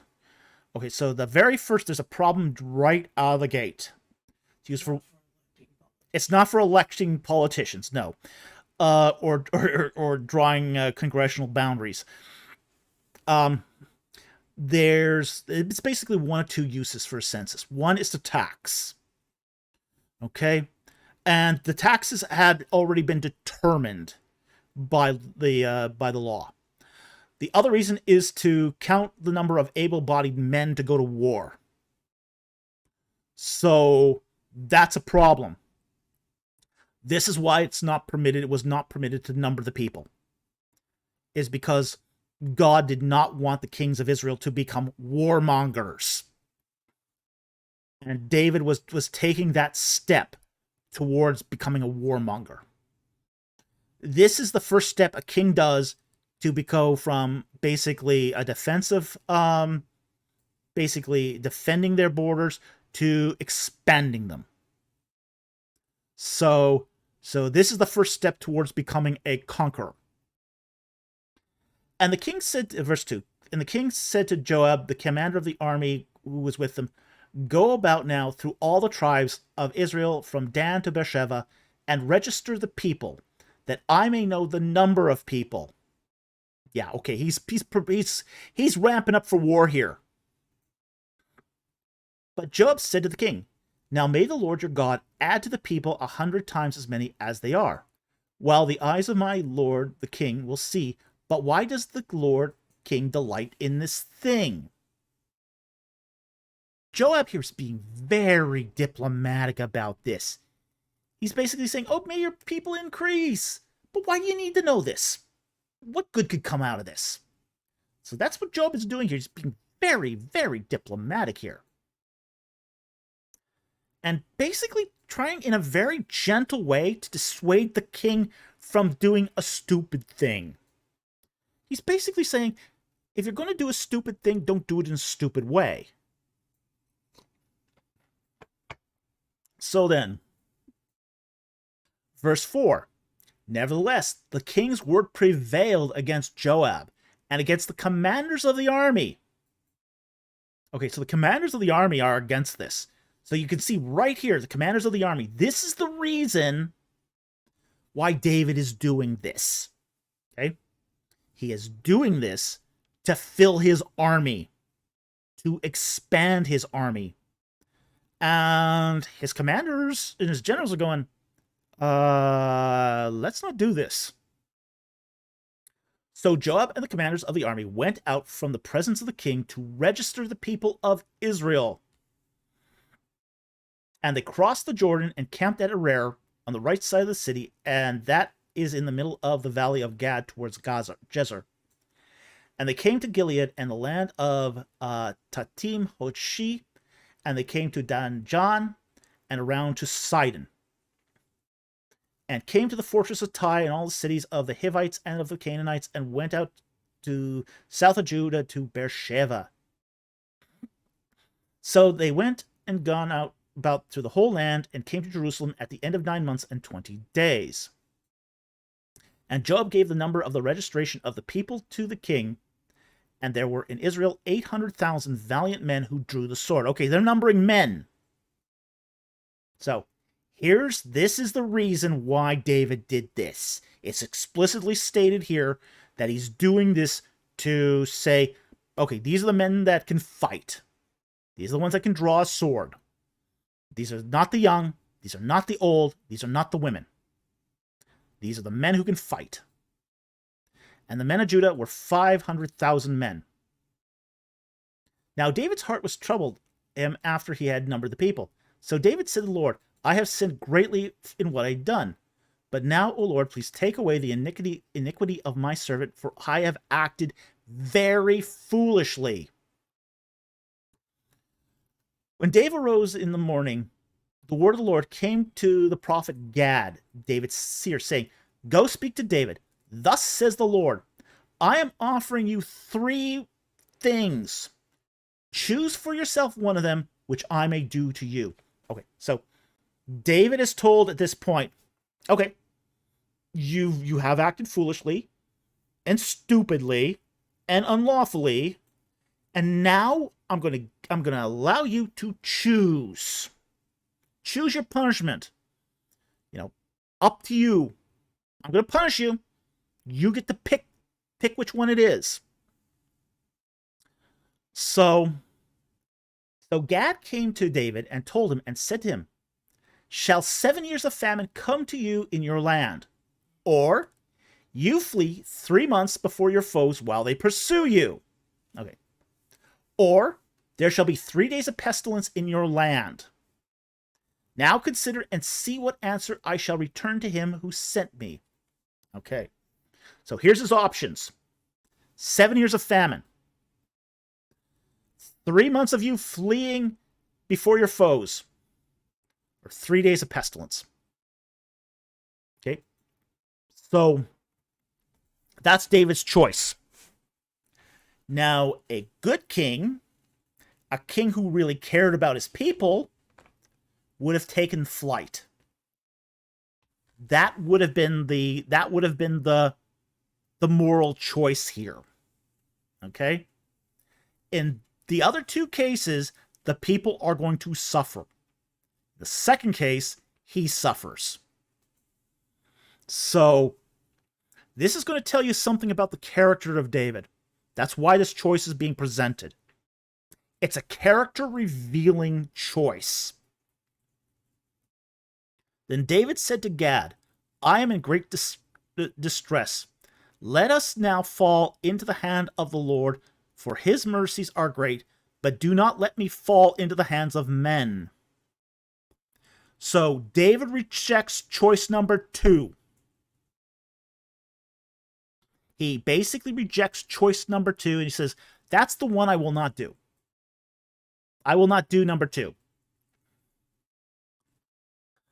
Verse 7, or verse 15. So the Lord sent a pestilence upon the land from the morning until the appointed time, and 70,000 people from Dan to Beersheba died. When the angel stretched out his hand towards Jerusalem to destroy it, the Lord relented from the calamity, and the angel who destroyed the people, and said to the angel who destroyed the people, it is enough, now relax your hand. And the angel of the Lord was by the threshing hold of Araunah, the Jebusite. Okay? Then David spoke to the Lord when he saw the angel who was striking down the people, and said, behold, it is I who have sinned, it is I who have done wrong, but these sheep, what have they done? Please let thy hand be against me and my father's house. He should have said that the first time. He should have said that the first time. He didn't. So Gad came up to David and said to him, go up and erect an altar on the threshing floor of Araunah the Jebusite. All right, so, and it just kind of goes on here. But, okay, God killed the people because he's king. His actions have consequences. Look, a lot of these people were going to go die at David's hand. David numbered the people for war.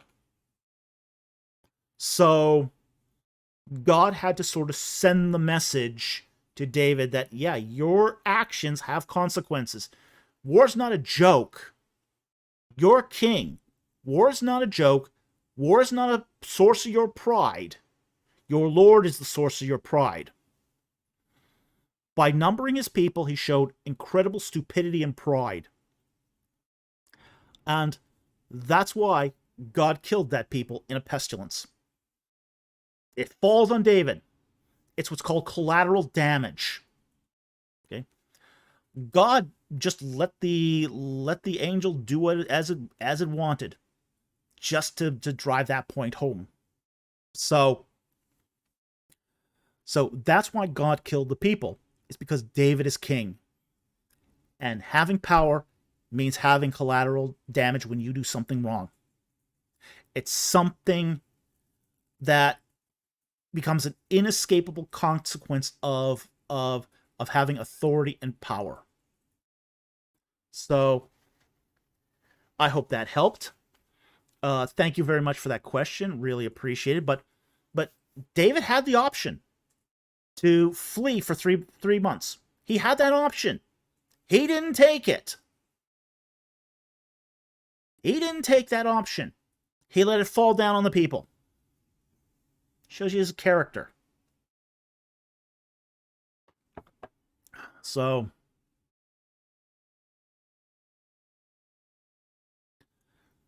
Roger T says that would more than that would probably died from war. Yeah, probably.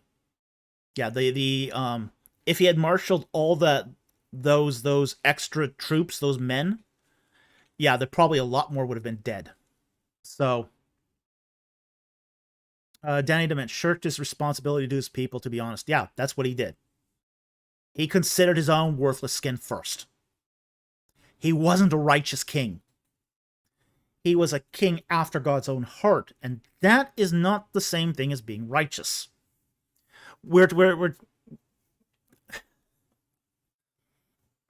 What does being a king after God's own heart mean? A man after God's own heart. It means you are doing what God wants you to do. Basically, you're moving in the direction God wants you to move. Doesn't mean you're righteous.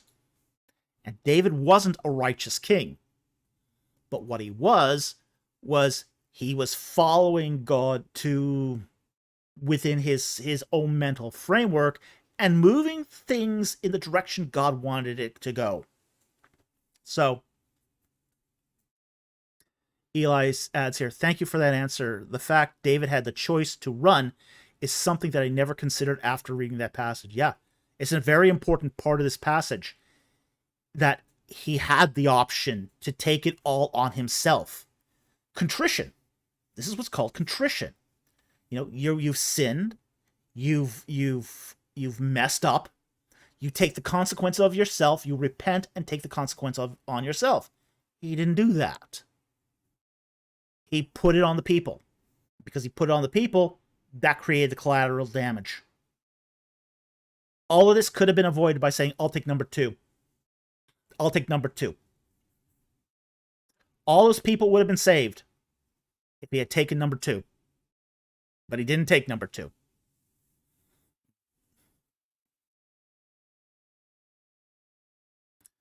Danny Dement, he screwed up, but he did love God. Yeah, he did. Deduza, dude, David was a flawed being that God used for glory. Exactly. Yeah, David was a flawed being that God used for glory. That's exactly what it is. It should give all of us hope. Yeah. And when people get hit by depression saying, I'm not good enough, how could God use me? Yeah. Take a look at David. Oh, yeah. We're all flawed human beings. We're all flawed human beings that God can use for greater glory. That's the lesson of David. David's not a righteous king. Not even by a long shot. But he's a flawed human being that God used for glory. For his glory. We're all flawed human beings that God can use for his glory.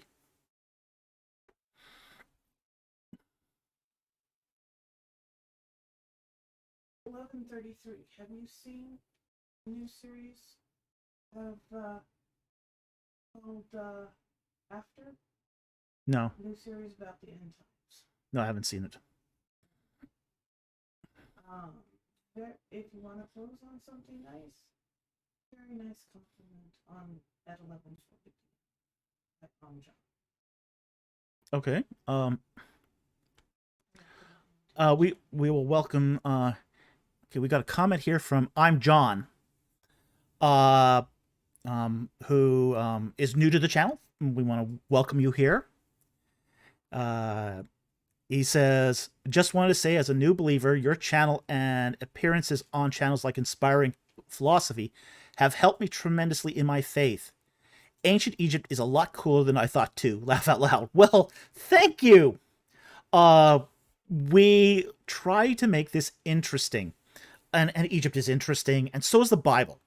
We want to get people into the Word of God and discover how really interesting this stuff is. So I'm glad you could have joined us here. You were able to join us tonight. You're very welcome here. Please get involved and ask questions. And you know, we're here to support the community of faith. So congratulations on becoming a new believer, and welcome to the channel. We're glad you could be here. Okay. Now, with all of that, I think we're at the end here. So I think we're at 10 minutes to midnight, so we're not exactly early. So I think what we're going to do here is we're going to call it a night. Okay. Monday is on Josephus. Okay, yep. Here, and just to remind you of the upcoming events, Monday's educational video is on Josephus and Manetho. Wednesday, we are doing our 4-week live stream after the release of a book. We do this every time we release a book, which is we do a basically give you some time to read it, and then we take all your questions on it. And this one is going to be on The Lord of Steel and Sky, our latest novel release. It's good. Dude said there's a super chat? There's a super chat? Did I miss a super chat? Yes. Oh, we did miss a super chat. Oh, bad me. All right, we'll take this. Sorry. France, Frank Sustek, for 10 euros. Thank you for that super chat. Back again with Genesis 6:4. Heiser claims that Nephilim cannot mean fallen ones. He's wrong, because that is breaking the rules of Hebrew. He says that it is an Aramaic loanword meaning giant. Septuagint and St. Jerome agree. Here's the problem with that, though. We do have a cognate in Akkadian. So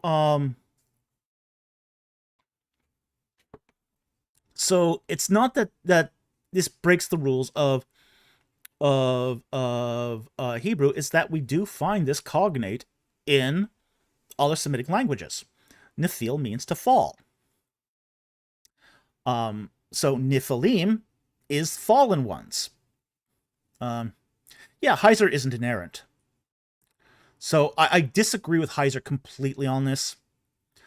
Heiser can be pretty sloppy sometimes too, but he's also very married to this idea that the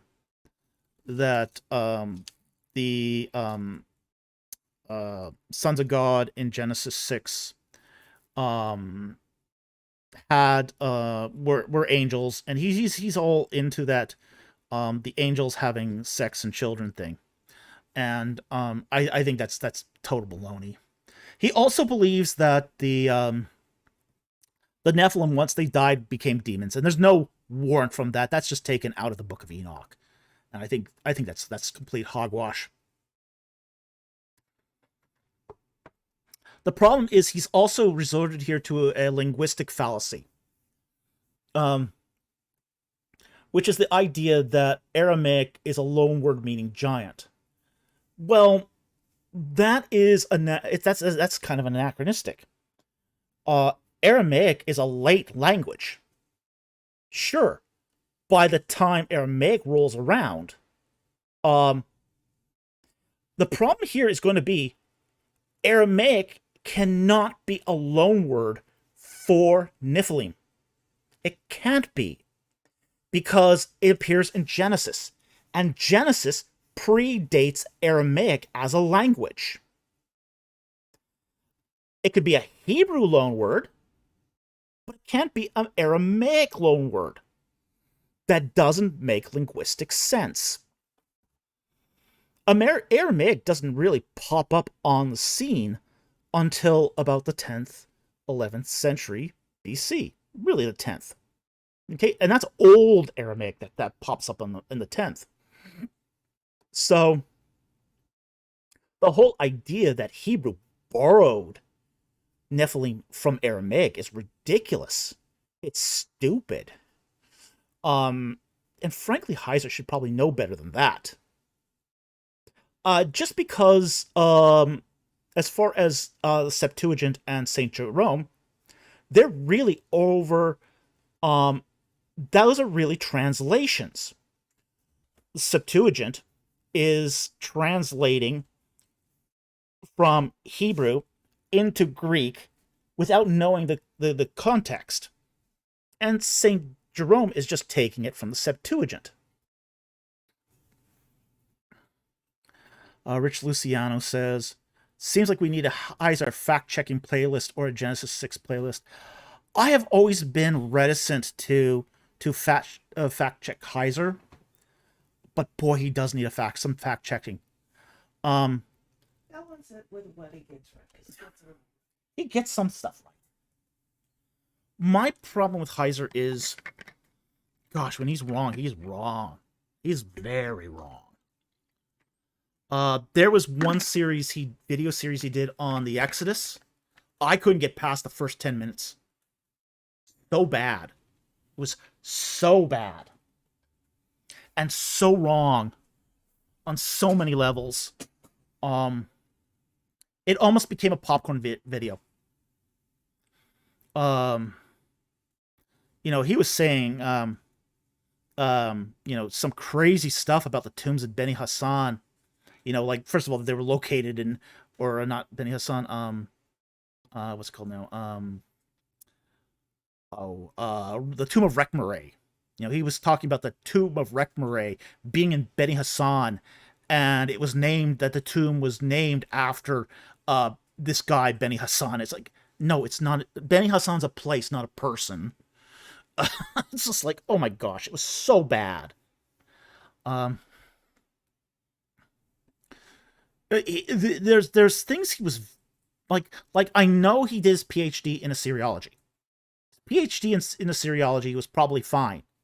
Like for stuff whenever he's talking about stuff like the Apkallu, he's probably fine on that. His biblical stuff, sometimes it hits, sometimes it's miss.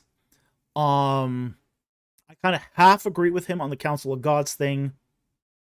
But I think also anytime he talked about Egypt, he was just like out on left field. He doesn't know anything about Egypt, and even though he presented himself as authority on this, sometimes it was really anything he said on Egypt was probably garbage. His chronology stuff is whacked. But I'm also don't want to really antagonize the Heiser fans because they are very vocal and very fanatic. Heiser fans will really get on your case if you start going after Heiser.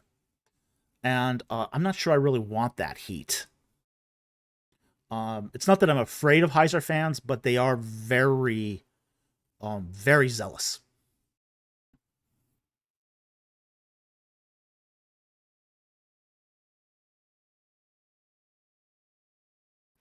Rich Luciano says he exudes podcast series is what made me want to realize that he lacked the Egyptian context. Then I discovered your channel. Well, thank you. Okay, but Frayne, here's going to be the issue. I mean, one, Nephilim does not break the rules of Hebrew. He's wrong about that. There is a cognate in Akkadian, so we know that cognate does exist. It's even a word found in Hebrew, so it's not. This is not going to break the rules of Hebrew. It's not an Aramaic loanword. That's just dumb, because those texts existed before Aramaic was a language. So it can't be an Aramaic loanword. And the meaning of that is probably a later meaning too. So, and finally, the Septuagint and Saint Jerome are late translations. So that he's definitely falling into a lexical anachronisms. So yeah, I don't buy Heiser's claims here. There's so much wrong here, but that it's sort of kind of the woolly mess that Heiser sometimes makes when he exegetes. And a lot of it is the guy is just so creative in some ways. A lot of his exegesis is very creative, but sometimes that creativity. I'll say this. In scholarship, you tend to get these two extremes. The ones that are very, very creative, and the ones that are very, very rigorous. The ones that are very creative tend to not have a lot of rigor. And the ones that are very rigorous tend to have very little creativity. The ideal is in the middle, where you combine creativity and rigor. Heiser is a very creative guy. Not always the most rigorous. So, Dude, which part of the Divine Council do you disagree with? I disagree with his idea that the Divine Council extended all the way back to the Pentateuch. His reading of the Divine Council into the Pentateuch, I think, is wrong. Okay? The Pentateuch comes out of Bronze Age literature. it did not have a lot of Bronze Age literature did not have a lot of references to divine council. It was not a thing in Bronze Age literature, not in the same way that it later became in Second Temple period literature. Now, Heiser is a specialist, or was a specialist, in Second Temple period literature. So what he's doing here is he's taking the theology of the Second Temple period. Okay, so this is the time after the Israelites come back from Babylon. So the Israelites are back from Babylon. He's taking that theology that started at the return from Babylon and moving forward until the 1st century, and he's grafting that on to older texts. It's an anachronistic fallacy. You cannot take a period of time that's hundreds of years later and say this is the ubiquitous theology of all time for all biblical books and graft that onto the Bronze Age. That doesn't work. It doesn't work that way. So I disagree with a lot of his readings of the divine council into books like Exodus and Genesis. I think a lot of those readings are incredibly flawed. So that's where I depart with him on the divine council.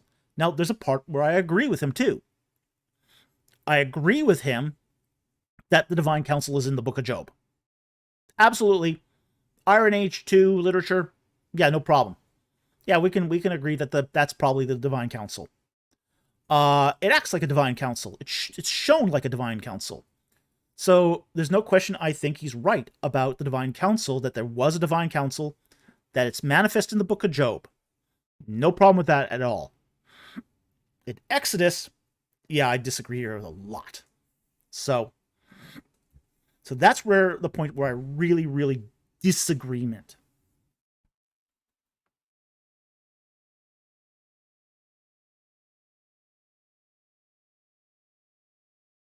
Danny Dement. Ooh, nuanced disagreement, a rarity. Nuance, wow. Who would have thought? What strange thing is this, nuance? We can't have nuance. We have to have hyperbole and extreme thoughts.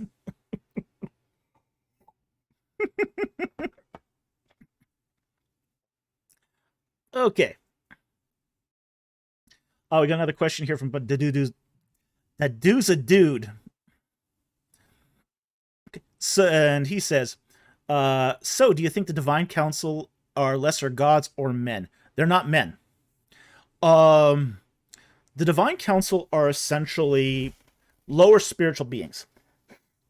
Okay? And we've talked about this a lot on this channel of spirit critters. This is the spirit critter stuff.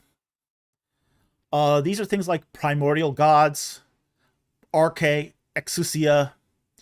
These are basically the placeholders of creation. So a lot of the divine council, the catch bucket term in the New Testament will be angels, but there's a whole sort of fauna of these various beings. So they're spirit beings. They're not the same as the creator God. They are created themselves. They are created beings. They are prima facie higher than men, but they're also they also serve a work a purpose within creation itself. So you can use the term lesser gods. That's an okay term, as long as you understand that God here in small g God is different than the big G God. So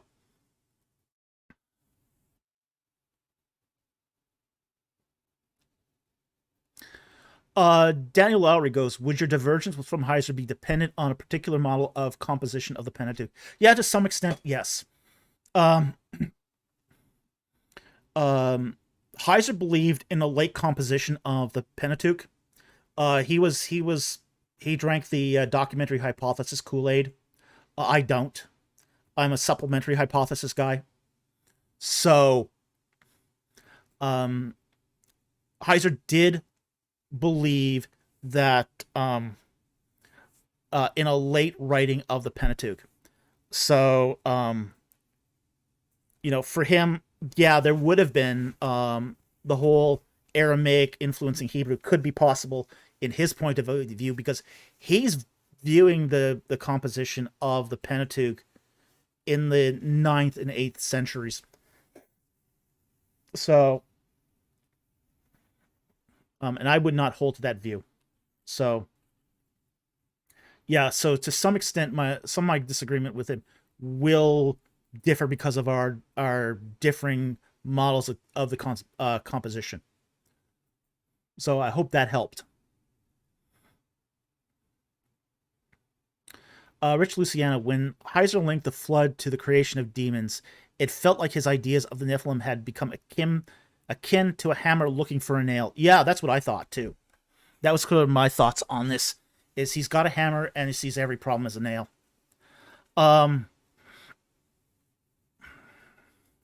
So yeah, he's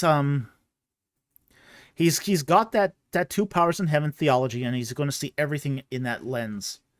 And I think there's a lot more going on than just the two powers in heaven theology. There's a lot of things going on in the Old Testament.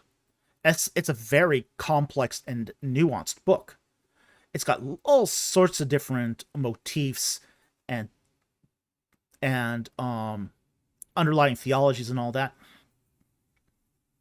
Like, for example, he's going to view Genesis 1 through 11 through that lens of the two powers in heaven.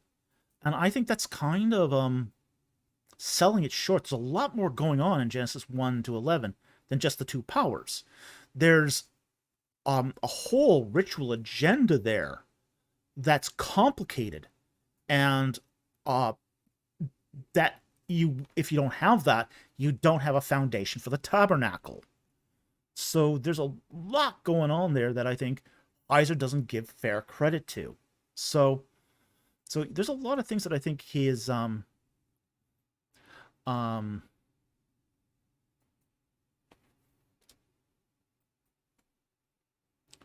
I think is a little more, let's say, not quite as Heiser painted it out to be. Common Lurker says, I think Heiser was also a supplementarian, but he tended to accept a lot of stuff were later, like much of Deuteronomy, but I don't think he accepted documentary hypothesis in general. He uses, I've heard him speak on this, and I've heard him use this, like the redactors of the documentary hypothesis frequently. Like he'll talk about the J source, the E source, etc. So I have heard him use this stuff, and for me, I'm very. He might be a supplementarian, because supplementarians follow a spectrum.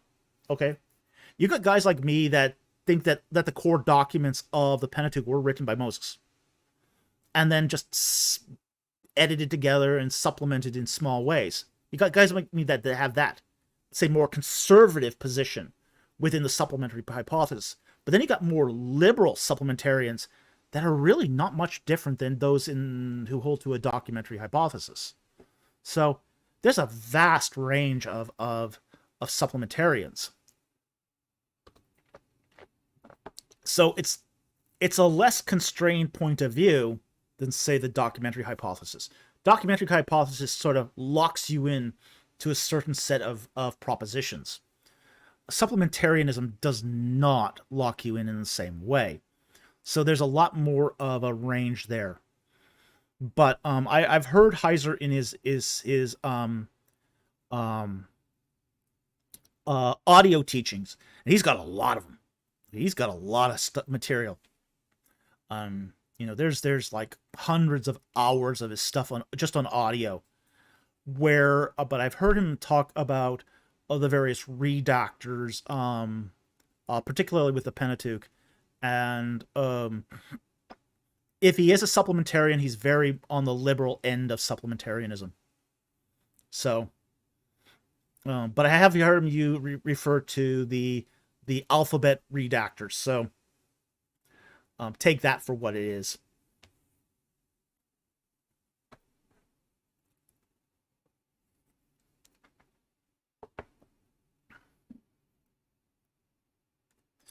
Merv Monson says Heiser criticized a lot of skeptical arguments, but he also compromised. It seemed, yeah, it does. And he didn't always compromise well. He did compromise with, as I said, documentary hypothesis people again, because that will give you some credibility in the academy. He also compromised with some strange people as well, like David Rohl. Heiser owed David Rohl kind of a debt. Like, for example, he got one of the first academic conferences he ever did a paper at was Rohl's chronology conference. And he did this as a pre-PhD student. And Rohl had a habit of sinking his claws into students that he saw potential in so that they wouldn't criticize him at a later date. This is actually a practice that I think happens a lot, where these people will have these sort of academic conferences that are basically meant to curry favors for a later date. So, Strupp is another one that does this too. So it's not just David Rohl who does this, but it's a widespread practice. So it's not one. So Heiser had participated in this chronology conference sponsored by David Rohl, got an early student paper published in his chronology journal, and that was one of his first academic papers. So Heiser was very reticent to say anything negative about David Rohl. So,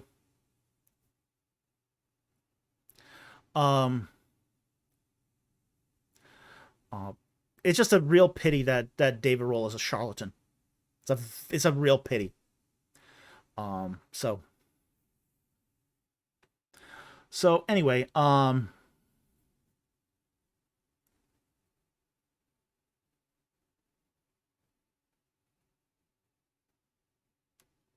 Murph Monson goes, I know you have issues with Rohl, but I actually liked his Garden of Eden documentary. Don't get mad at me, laugh out loud. Hey, Murph, I wouldn't get mad at you. I question your sense of taste. I won't get mad at you. What do you think? I won't get mad at you for that?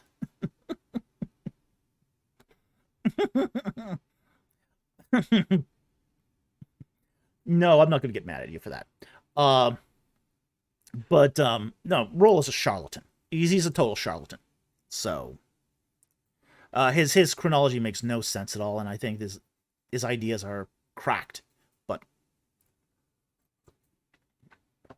But Heiser did a lot to defend him, and unfortunately, that gave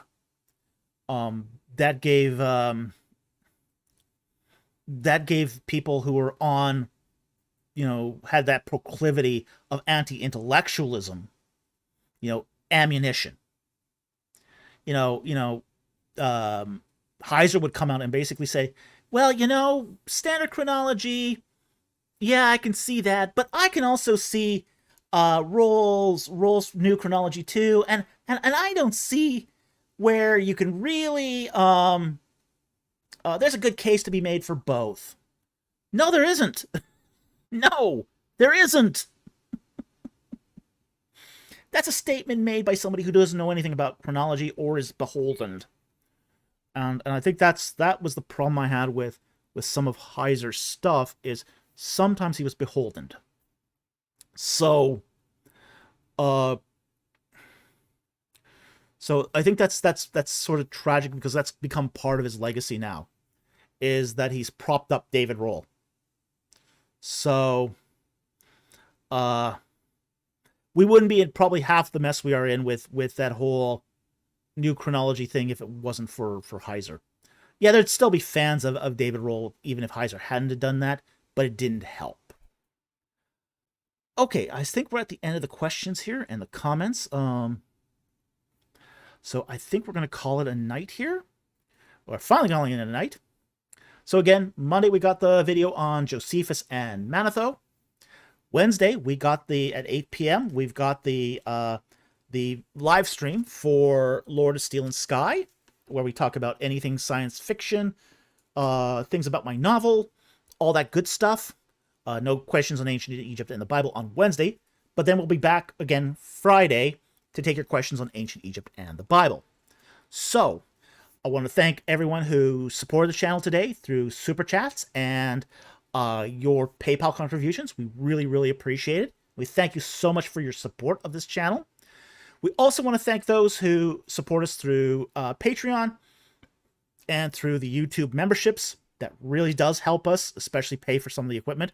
Won't pay for a new computer for me, but it does pay for some of the upgrades that are necessary, like new mics, that sort of thing. We also want to thank those of you who view our videos, watch them, hit that like and subscribe button, and share the URLs with other social media platforms. You get the message out. And finally, if you have read our books, please, please, please, please, please leave a review on Amazon. Nothing helps us more than leaving a review on Amazon. So with that said, thank you so much for watching. We're glad you could be with us, and we will see you next time on Ancient Egypt and the Bible. Good night, everyone.